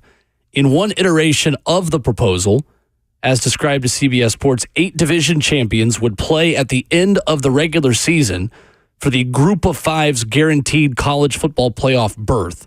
Significant dollars would be at stake, according to one source with knowledge of the pitch to CBS Sports. And again, such an arrangement would require 62 teams contained in the group of 5 conferences realigning into 8-team divisions. Unanimous approval from the 5 conferences would be required to move forward. And the new divisions would also be realigned geographically to benefit Olympic sports that don't have the budgets to fly across the country to play a women's soccer game or go from California to Dallas. Or that's not a good example. California to North Carolina to play a conference game the way, Cal is going to have to be and the way UCLA and Oregon are going to have to be. Those schools have the money with their big TV contracts. G5s don't. If you geographically realign and allow them to save money and also have a cut of their own playoff revenue pie, it makes the model more financially sustainable. But I don't think it's going to slow down the inevitable. No. The SEC and Big Ten, who have accounted for 29 of the 40 college football playoff bids, are just going to do their own thing. Exactly. You're going to get eaten up, or you need to find a way to survive. I'm 100% with this one. Sometimes it's good for coaches to get fired like Dooley and move to other divisions, make a lot of money, have time to think, because this is a brilliant idea for got like the Tulsas, right? The smaller schools, the Rices, and all the other schools that are involved in this type of world where they're on the outside looking in. Coming up next, NFL Network's Charles Davis joins the show. Who are his guys that he is higher on in the NFL draft than others? And what does he think about Joe Alt being a Tennessee Titan? Next.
What's going on, guys? We're getting into the good stuff.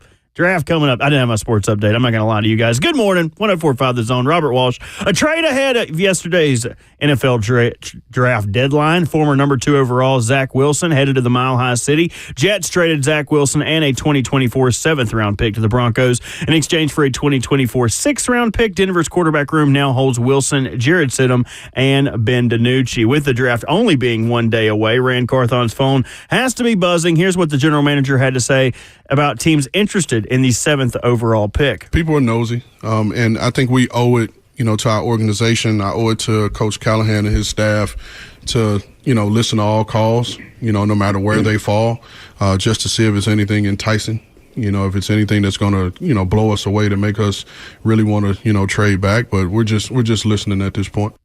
Just listen at this point. For all your foundation repair and waterproofing needs, visit USSTN.com. Breaking news at once on your home for the Titans and the Vols. This is 104.5 The Zone.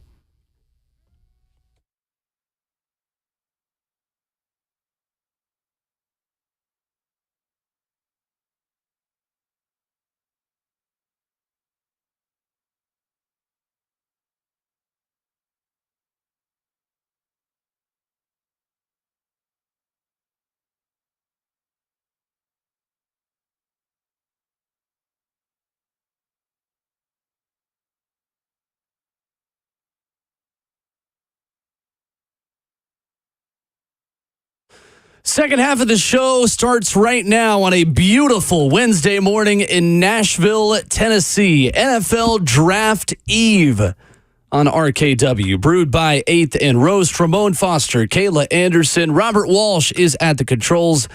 My name is Will Boulding. Rhett Bryan joins us coming up at 9 o'clock. We will talk about offensive linemen this morning with the executive producer of Titans Radio. That is coming up in hour number 4. And right now, he is NFL Network's Charles Davis here with us on RKW. Charles, we finally made it. How are you? I'm doing well. How are you guys? Good. Good morning. We are good. And I'll tell you what, Charles, I think that here in Nashville, Titans fans have a crush on Joe Alt, like everyone in middle school had a crush on one movie star when they were growing up. When you look at his tape, you look at his resume, what is the number one thing you like the most about him as a prospect? Well, first of all, you're right about everyone in middle school having a crush on a movie star, male or female, right? There's a magazine called Tiger Beat when I was a kid. And those magazine covers were strewn in lockers, coast to coast, middle school, right? Doesn't matter where you were, the whole deal. And heaven forbid the Sports Illustrated bathing suit edition came out. And at a lot of places it was banned. So it's like contraband if you had one. Like if you were the cool kid that's dad or mom ordered Sports Illustrated and you're like, hey, after school. My house. My parents don't get home till 5. And you go racing over to see Cheryl Teagues in a fishnet bathing suit, right? Yep. Or Leif Garrett on the cover of Teen Beat for the young ladies out there. But also one last thing, and I'll actually get to business. How many of you also went a little bit closer to home and had that unrequited crush on the hot person in your class that didn't even look your way? I'm just going to say it. Laura Ruskowitz. That's it. Okay. Now, we'll move on. That is Titans fans watching Joe Alt do pass sets, Charles. That's it. You did listen. Do you want to watch Joe Alt do pass sets, or do you want to know about Laura Ruskowitz? We're going to talk about Joe Alt, okay? He's got it all, guys. Listen, he's got it all. He's got the bloodlines. He's got the training. Remember, his dad knew at a young age, he had a pretty good idea. I'm going to have a big young man. But he did not put him in line play early. He made sure he made him do athletic things early, right? The tight end, flag football, touching the ball, being a player, all those things. Tight end, and then drew him back to offensive line after he'd gotten into high school and could start to develop a little bit more. I think that's helped him. Helps with your agility, helps with your mindset, all those things. He's trained for all this, the whole deal. Here's the issue, as we all know. At 7, we feel like there's going to be some pretty good fireworks at the top. All right, there's going to be people trying to come up, possibly get a quarterback or two, blah, blah, blah, blah, blah. Arizona looks like they're open for business at 4. I would tell you the Chargers are going to be open for business at 5 because they were cap strapped. So they would be willing to talk about doing that. But if the Chargers stick and stay, they might be the fly in the ointment because their new GM, Joe Ortiz, came from Baltimore. You guys know how Baltimore likes to play. You have a pretty decent idea of what Jim Harbaugh's put out there, whether he's in San Francisco, University of San Diego, Stanford, and, of course, Michigan. And Joe Alt could very well be the object of their affections at 5. It's going to be very interesting to me to watch Ran Carthon in his second year as the GM, and I feel like he's already in free reign, and I don't mean that in a bad way, I mean in nothing but the most positive way. He might want to manipulate the board a little bit. He might want to talk about moving out of there, somebody come get this, get some more picks, and still get some really good players. But it'd be very interesting if Alt is not there. Is there another offensive lineman that fits what they want to do and they would feel good about staying at 7? Or do they think they might be able to get out and still get that type of a player? Charles Davis with us this morning. Charles got a busy next few days as far as NFL draft coverage goes. What's going on? I have no idea what's happening. Just some national TV appearances and stuff like that. That's about it, Charles. Oh, okay. My bad. We'll get to Laura later, okay? Okay. With that being said, though, if Alt is gone, and I believe you when it comes down to how Harbaugh sets up his teams, it's run first, it's big boys on both sides of the ball. Is there really a knock on a guy like a Olu Fashanu, or how do you feel about a J.C. Latham if your Joe Alt is gone at those positions? What are you hearing? Well, not hearing a ton because for one thing, I don't swim with the big people. All right, I'm over in the small end of the pond. But analyzing it and looking at it, I like Fashanu as a true left tackle, dancer with your pass rushers, the whole deal. I know we're less and less of the left tackle, right tackle being, distinctly defined. But Fashanu feels more like old school left tackle. Latham has been playing right tackle, but Alabama had talked about moving him back to left last year before young Mr. Proctor showed up, and they just left him.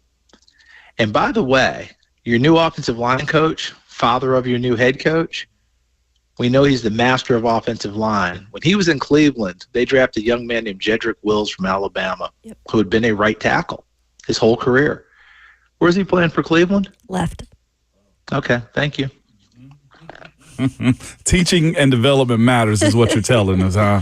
It matters, and if they believe that he can do that, you have a guy who you're pretty confident can teach you to do that. If you're willing to be the student, I think that Bill Callahan's years to speak for themselves for that. Because, right now, Jeff Stoutland in Philadelphia's got everybody points to, right, is that offensive line coach.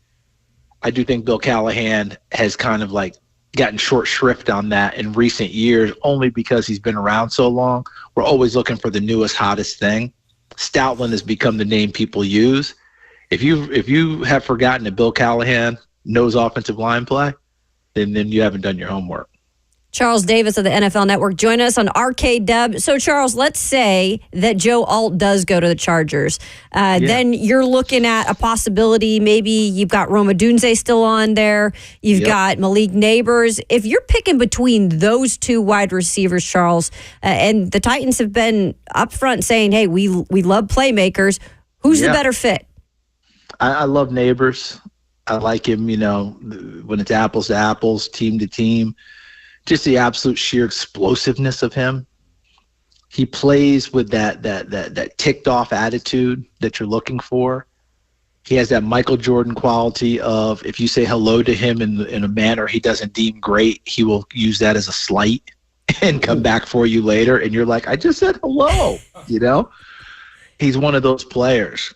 Doesn't mean Odunze isn't a terrific player. It's a hair's breadth difference. It's a matter of eye of the beholder, truthfully. I just think Neighbors is slightly more explosive than Odunze. But I have, people that I really respect, like Daniel Jeremiah, who I think is the best in the business at doing this draft stuff for us on the TV side. He's an Odunze guy, a little bit ahead of Neighbors. But as he says, we could sit here and debate it all day long. I've got Odunze as my third best player, Neighbors my fourth best player. How much difference is there? You know what I mean? So I think that either one of them fits really, really well. But I do know that picking up Calvin Ridley may relieve some of that concern, or may be the tiebreaker for Ran Carthon if indeed he wants to stick at 7, and if indeed he likes an offensive tackle as well. I think that they would probably lean towards tackle in that spot. But we'll see, because, Cincinnati went through that, right? And they stood pat. But Jonah Williams might have been a better option for Cincinnati at left tackle than maybe what Tennessee's thinking right now at their left tackle position. NFL Network's Charles Davis, our guest this morning on Ramon, Kayla, and Will. Charles, who is the team you think is most likely to trade up into the top 5 to take a quarterback between Denver, Las Vegas, and Minnesota? Minnesota's got the 2 picks, so it's a natural deal. Like, they armed themselves for the fight beforehand. Back in the good old days, they made sure the militia made sure that their stock was ready to go and their powder was dry, right? They went and got the 2nd pick at 23. You package those plus probably future next year in 2025, and off you go. But that doesn't mean the others aren't going to get into the fight. The Raiders have talked about this pretty much since the clock ran out on their season last year. Tom Telesco's a brand new GM. Never really traded out of picks, traded down. But the idea of trading up, and Antonio Pierce is an aggressive young coach, and the Raiders really need that quarterback because, they can talk Aiden O'Connell all they want. They want a quarterback. They might be willing to do whatever. I'll tell you the really weird one is Denver doesn't have a 2nd-round pick, guys. So they're already into next year's stash. Okay, 2025 first-rounders is right on the board immediately. But Sean Payton is up for that battle. He did it a lot in New Orleans. If you want to keep a really weird one, I'm going to throw one for you that's strange and could really come off the pace and maybe surprise some people. The Los Angeles Rams. Ooh. They have a first-round pick for the first time since Jared Goff. That would have been 2016. You remember those T-shirts they had when we were all wondering about the picks and had the F the picks one and won the Super Bowl? Mm-hmm. This time it's we have picks, because they have a first-round pick, but they have 11 picks total in the draft. Wow. Matthew Stafford, it's a lot of discussion, and this is it for him. And, by the way, Sean McVay's fully in, guys. Like, remember every year we were going through the, should I go to TV, should I retire, the angst? He had no angst this offseason. He's back fully engaged in the fight. I think he'd like to find his new quarterback and have enough picks, and Les Snead has the gumption to go do it. That's the team I'd keep an eye on making a big move. Wow. Woo. We will be locked in all weekend long for analysis like that from our good friend Charles Davis, VFL Charles Davis, of course, on the desk this weekend with NFL Network. Charles, we appreciate the time as always, and we will be tuned in to you guys. Looking forward to following along.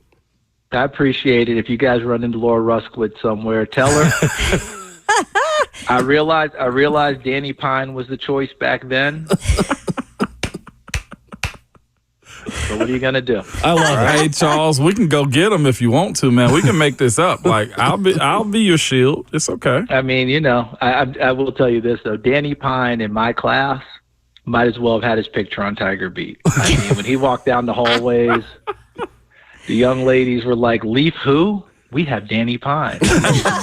What are you going to do? I'm getting good education this week. Thank you, Charles. Charles. There he is. Bye-bye. Tiger Beat, that's a real thing. I used to get Davis. that magazine. With us here this morning on the show. We'll react to some of that. We'll give you some breaking news in college football. Yes. That I think a lot of people are going to like coming up next.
That was Charles Davis of NFL Network just a few minutes ago with us on Ramon, Kayla, and Will. If you have been tuned out of Draft Talk and you tune in on the week of it, first of all, welcome back. And B, that is why Joe Alt, Notre Dame left tackle, is loved by analysts and loved by, we think, most NFL teams as the number one offensive lineman in this draft. We'll talk more about that coming up here in just a minute. What we specifically like the most about the Notre Dame left tackle as we get ready for night one of draft coverage, of course, right here, courtesy of Titans Radio, beginning at 6 o'clock tomorrow night.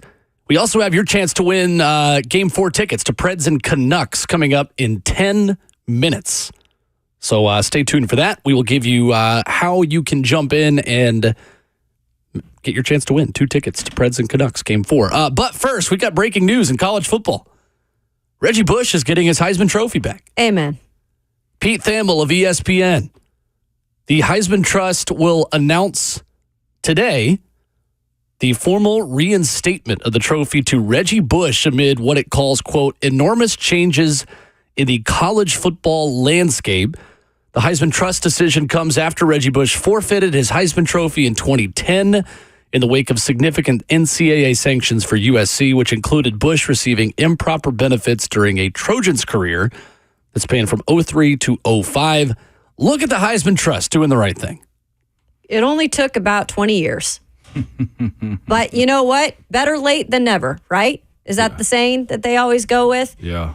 Look, I think a lot of people, whether you liked him or not, for him to be able to get back something that he earned on the field, to me, like that's all you need to know. And what he did during that time period in one of the most dominant USC teams, I saw firsthand, like on the field when they would play I mean, this team was incredible. And Reggie Bush was a huge reason why this team was successful. They had Matt Leinart, yeah.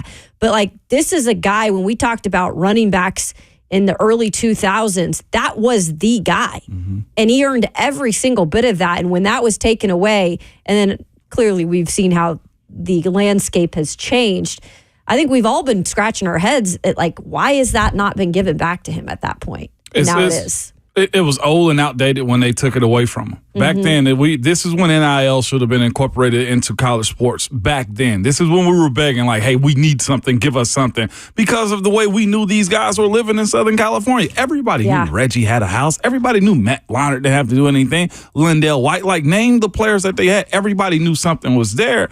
And it was old and outdated. The way they snatched it away from them for non-football things was silly. I ain't gonna call it idiotic because they had the rules that they had to abide by, but it was silly. This dude dominated college sports, like college football, and he and everybody around him that was within his fumes made money off of him. And that's where it sucks the most. It's just like, it shouldn't have come down to this, especially when it was based on the football, his football talent. If they had, I think they lost I think they lost their leverage after they sent out their condolences to the passing of O.J. Simpson. I'm going to be honest with you. With allegedly what happened around, if you can acknowledge him, then you should be able to give Reggie Bush his Heisman Trophy back is what I'm saying. One doesn't correlate to the other at all. No, I'm separating one between the other. But Reggie absolutely dominated. 8.5 yards per touch from scrimmage over Reggie Bush's career, including 200 carries for 1,740 yards and 8.7 yards per carry in 2005. He accounted for 42 touchdowns over 3 seasons. Number 2 overall pick at the 2006 NFL Draft. Only one tailback has been picked that high in the draft since. Saquon Barkley in 2018. 2,890 all-purpose yards. And his 784 first-place votes. 5th most in Heisman history. Good for Reggie Bush. Good for Reggie. Yep. It's the way it should be. And now we get to see him in the Heisman House commercials. Yes. Yes, finally. And, of course, with him being on Big Noon Kickoff, I mean, he's a voice. He's an item. It's better for the Heisman House. You watch Big Noon Kickoff? I've just seen him on there. Just kidding. Yeah, I've just seen him on. You know where I'm watching. And he does a good job. He does good. The most crowded set in the history of television with 9 people on like a 5-foot desk. Yeah.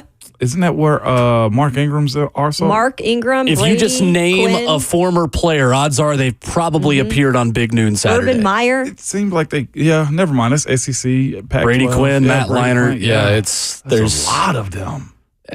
Every year there's I'm a new good. seat. I think I've probably watched 5 minutes total of Big Noon Kickoff. I've seen it. Respectfully, I'm just so loyal to game day. I love it so much. Oh, I am too. 100% loyal to it, but I'll flip back and forth whenever it's something I don't want to see. When they're probably talking about Alabama or something like that. Cousin P in Nashville on the phone lines with a draft scenario for us. What's up, Cousin P? Hey, good morning. Good morning, guys.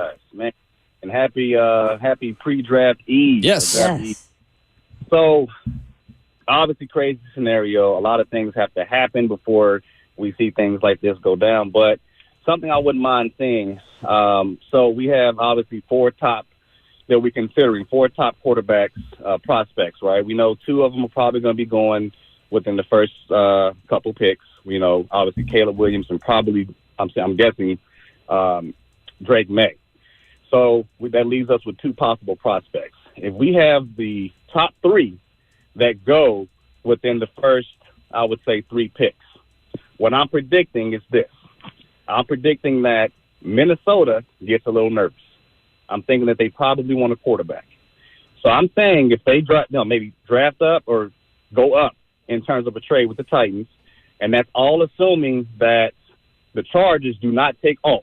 They maybe go with Malik Neighbors. I know they need to replace some receivers that they've had lost in the offseason. So they went ahead and they want to go ahead and go with the top receiver in Malik Neighbors and not Joe Alt.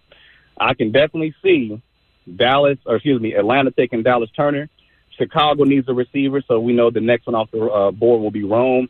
Jets taking Brock Bowers. We trade back, and we still get Joe Alt with Minnesota, and we also get their number 23 pick. And I don't know what we'll do with that pick, but I would love to see that scenario. 2 first-round picks in this draft, and Rand would be absolutely cooking. So we still get our guy in alt at 11. We get a 23 pick, and maybe even a third rounder would be great. So I would love to hear y'all's thoughts on that. Sure. Crazy scenario, I know, but keep our fingers crossed. Let's see how this thing plays out. So I'll hang up, guys. Love the show always, man. Much love to you guys, and I hope to see y'all at the Titans draft party tomorrow. Yep. Thank you, Cousin P. Appreciate the call. I don't think that's likely. Granted, the chances of Joe Alt, if the Titans trade back and if the Chargers don't take him, the chances of Joe Alt being at 11 is possible. It's not likely, but it's possible. I think the Bears would take a strong look at drafting him at 9, considering they've already added Keenan Allen this offseason. They have DJ Moore. They don't have to go receiver. They want what's best for Caleb Williams at that pick specifically at 9. So I think that's the first hole in that would make it difficult for Joe Alt to be there at number 11. The second part of it is, let's go back to the trade value chart in terms of what 11 and 23 are. So again, if you missed it earlier, every pick in the draft has a point total attributed to it based on a chart that former Cowboys coach Jimmy Johnson made in the early 90s. The number 7 overall pick is worth 1,500 points. 11 and 23 together, 11 is worth 1,250 points. 23 is worth 780 points. You would have to probably give up your second-round pick if you get 11 and 23 or something else, because you don't have a third to throw in, and I don't think you're going to throw in a fourth, because then you might pick at 11 and 23, but then you've got a gap between your pick at number 38 and the 5th round, because then you would not have a third or a fourth. In my opinion, I don't think it's likely that Minnesota would give you both of their firsts if they are trading with you at 7. I could be wrong. Anything is possible. And maybe Ran Carthon could make that work. But I still believe that it's not worth the risk moving back to 11 and just hoping he's still going to be there at the number 11 pick. If you love Joe Alt, you take him at 7. Point blank, done. I mean, when he storied that out, it seemed like a dream scenario. I was like, had the little bubble thing in my head, like, oh, this could It's be just not realistic. an exceptional draft, but no, it's probably a 0.5 chance of that happening. I'll add this to it too before we have to get these tickets away in a second. Is this too? GMs that I've talked to and been around a few, they treat this time of the year like I'm talking about like a tennis match that's going back and forth. Like they want to win. Like it's I don't want to say blood sport or anything like that, but like they are very prideful about who wins a trade and what picks you're getting. So to your point, I love the scenario of the PK. Like that would be friggin' phenomenal. But there's somebody that's going to feel dirty at the end of it, and you can't allow that to be. Nobody's going to stand for that. Is what I'm saying. I think it's more likely the Vikings are making that trade with either New England or Arizona or LA in the top 5 in order to get their quarterback. I know Peter Schrager on NFL Network tweeted, or said yesterday on Pat McAfee, that he thinks Jaden Daniels goes second, Drake May goes third, and that Minnesota is among the teams trying to move up to 4 for J.J. McCarthy. That is what we have known for months and kind of assumed. We know right now that it is playoff time in Smashville. Ladies and gentlemen, the Predators are back in the Stanley Cup playoffs. We've got your chance to win tickets. Let's do this right now. God, that scares me every time. 2 tickets to Game 4 of the Stanley Cup playoffs. Sunday in Bridgestone Arena. Caller number 5. Let's do it. 615-737-1045. 2 tickets to Game 4. Sunday afternoon. A good face-off time as well. 4 o'clock. A great Sunday afternoon in Bridgestone Arena. 615-737-1045. Woo, they're lighting up. We wish you the best of luck. Wish you the best. Get in there. All right, so I think this is a discussion for the diehard fan and for the fan that is just tuning in and turning up the radio for draft coverage this week, maybe for the first time. All this talk about Joe Alt, Notre Dame left tackle, son of a legendary Kansas City Chief. You just heard Charles Davis's breakdown a few minutes ago on the show about what he likes the most about Joe Alt. Ramon, let's start with you on this one. Let's do it. As the former offensive lineman in the room, when you watch Joe Alt play football, what is the number one thing that you love about him as a prospect? I think this, first and foremost, the pass setting that's natural to him. Like you said, it's just like I was talking earlier about my kid, right? Certain stuff that he's going to have because he has the father of a former NFL pro. Those are the things that have to be there. Number one on that wins him for me is this. I do like his run blocking. I do. And I know there's some that don't. And here's why I like his run blocking. Because he's not the biggest pusher of men. He's not the biggest man mover as it pertains to him moving people off the line of scrimmage. But in the NFL, there's a separator between what you do in college and what you do in the NFL. In the NFL, all you need is about a foot.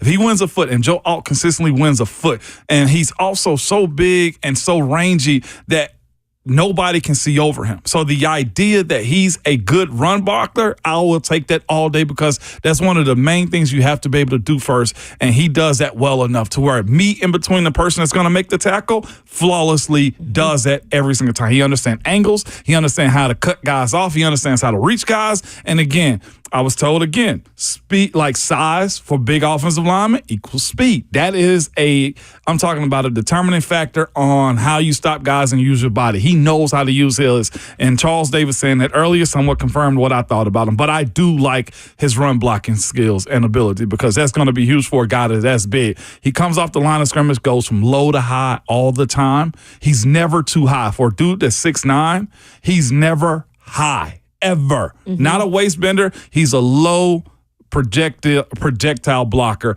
and he's not a crazy man mover like Tali Fuaga. Okay, he's not a crazy man mover like J.C. Latham, but he gets the job done.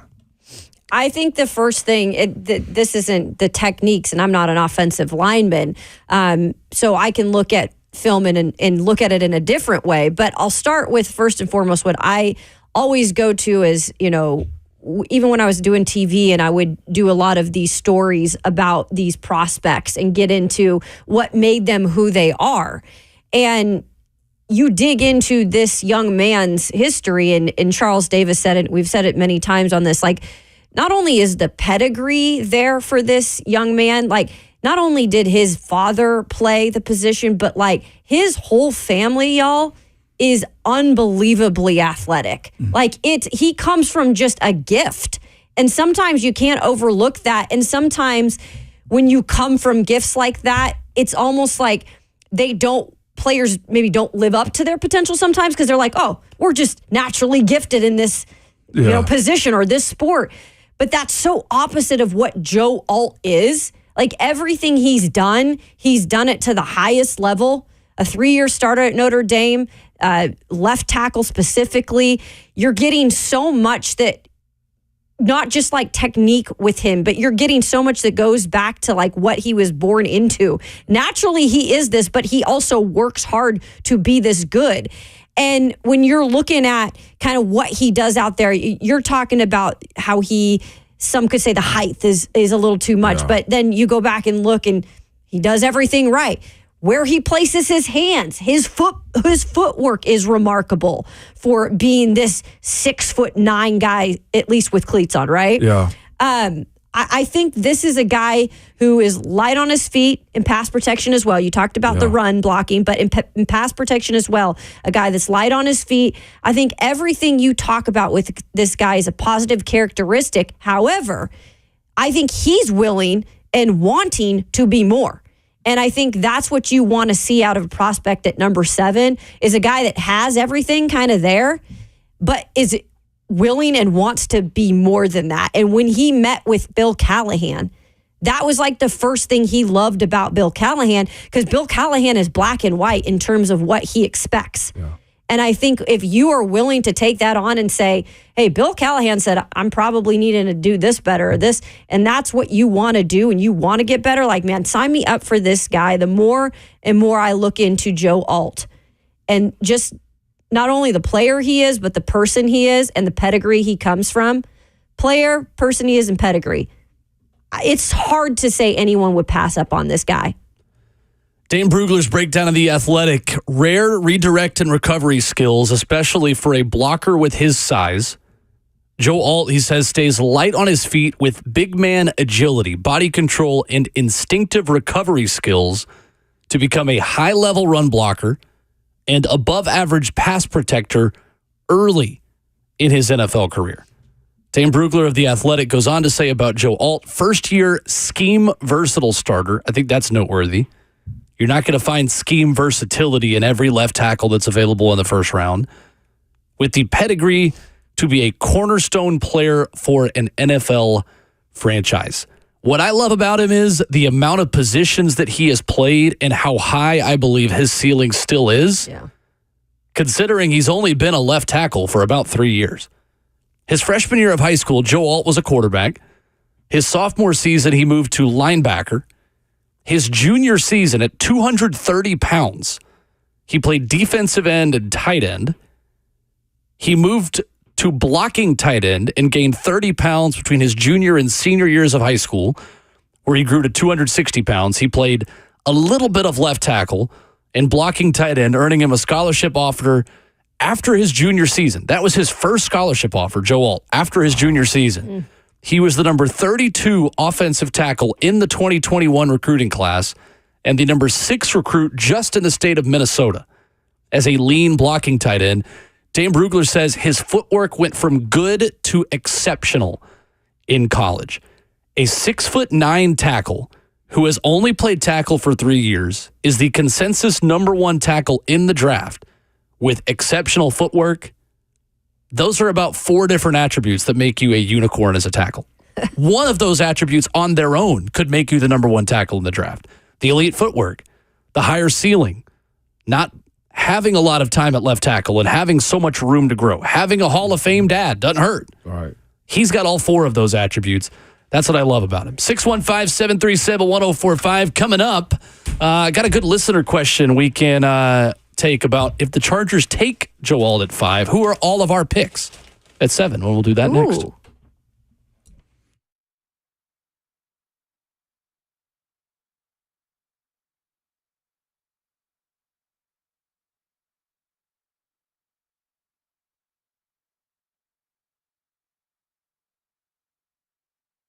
It's Ramon Foster here for Hiller Plumbing, Heating, Cooling, and Electrical, man. Here to tell you, you can smile and save the rest of this month, man. From now until the end of this month, April 30th, Take advantage of big savings on whole home systems, as Ron Slay might need a new whole system after this one, man. We'll talk to him later about that. But he can enjoy $1,500 off select new HVAC systems or whole home water filtration and descaler system or select new whole home generators. If you've been waiting for the right time to upgrade or replace your systems, hear me out. Now is the time. Visit happyhealer.com today for details.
Wednesday morning, wrapping up hour number 3 with Rhett Bryan. Coming in studio here in just a few minutes. We're talking offensive tackles. Yes, we're going to talk about Joe Alt. We're going to talk about day 2 guys, even some day 3 guys with Rhett Bryan. Titans radio coverage of the NFL draft begins tomorrow at Nissan Stadium, 6 o'clock. Of course, 3HL hanging out there too. I am excited to be at the draft party. I'm also excited because I may or may not have won these Preds tickets because William Barnett is our winner. That is not only my name; those are also my initials. Bert, how do you know I didn't just trick you? Weird. He sounded very eloquent and intelligent, so I assumed it wasn't you. You were also talking at the exact same time that he called in. So yeah, you don't know my game. You might be a ventriloquist. Either You're way, not familiar with I'm like Don Davenport. I'm a ventriloquist. If you did win those tickets, I hope you enjoy that game, Will. I forgot. Dawn was a ventriloquist. She did that for her Miss... For her talent. Her talent. What was she, Miss Tennessee? No, she's from Georgia. I'm not sure when she did it, but she did it in her pageant stuff. I kind of want to see it. Can she still do that? Apparently she can. She has the dolls at home still, and she will not bring them out. Scary, by the way, those ventriloquists. Ventriloquist. There we go.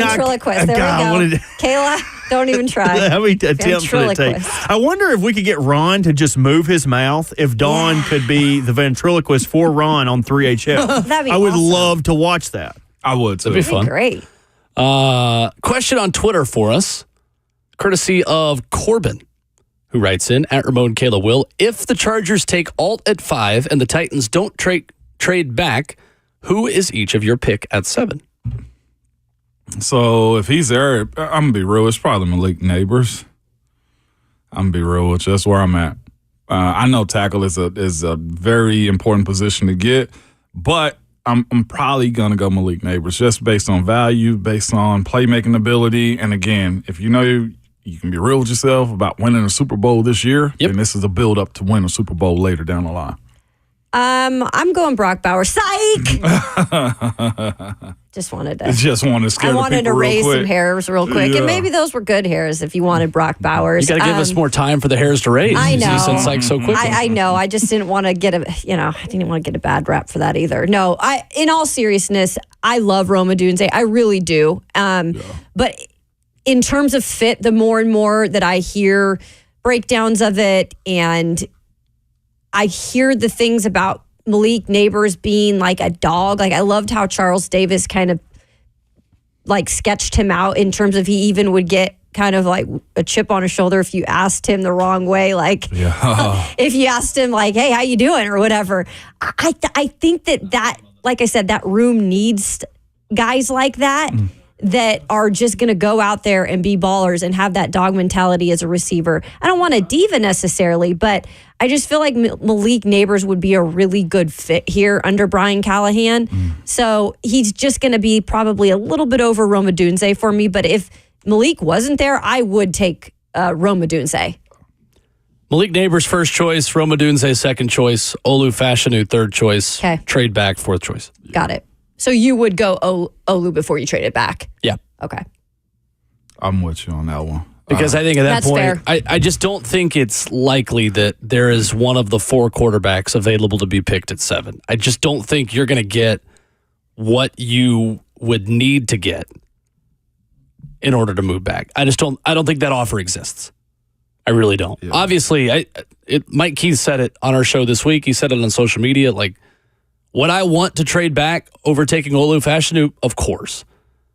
I think if you could get a 3 back, if you could get a 2, if you could get more draft capital, that would be great. I just don't think that offer is going to exist. I don't think someone wants Brock Bowers that badly enough to move up. I don't think someone wants Roma Dunze or Malik Neighbors badly enough to move up. I could be wrong. I just don't see it. I mean, think about why Brock Bowers is out here saying he loved Tennessee.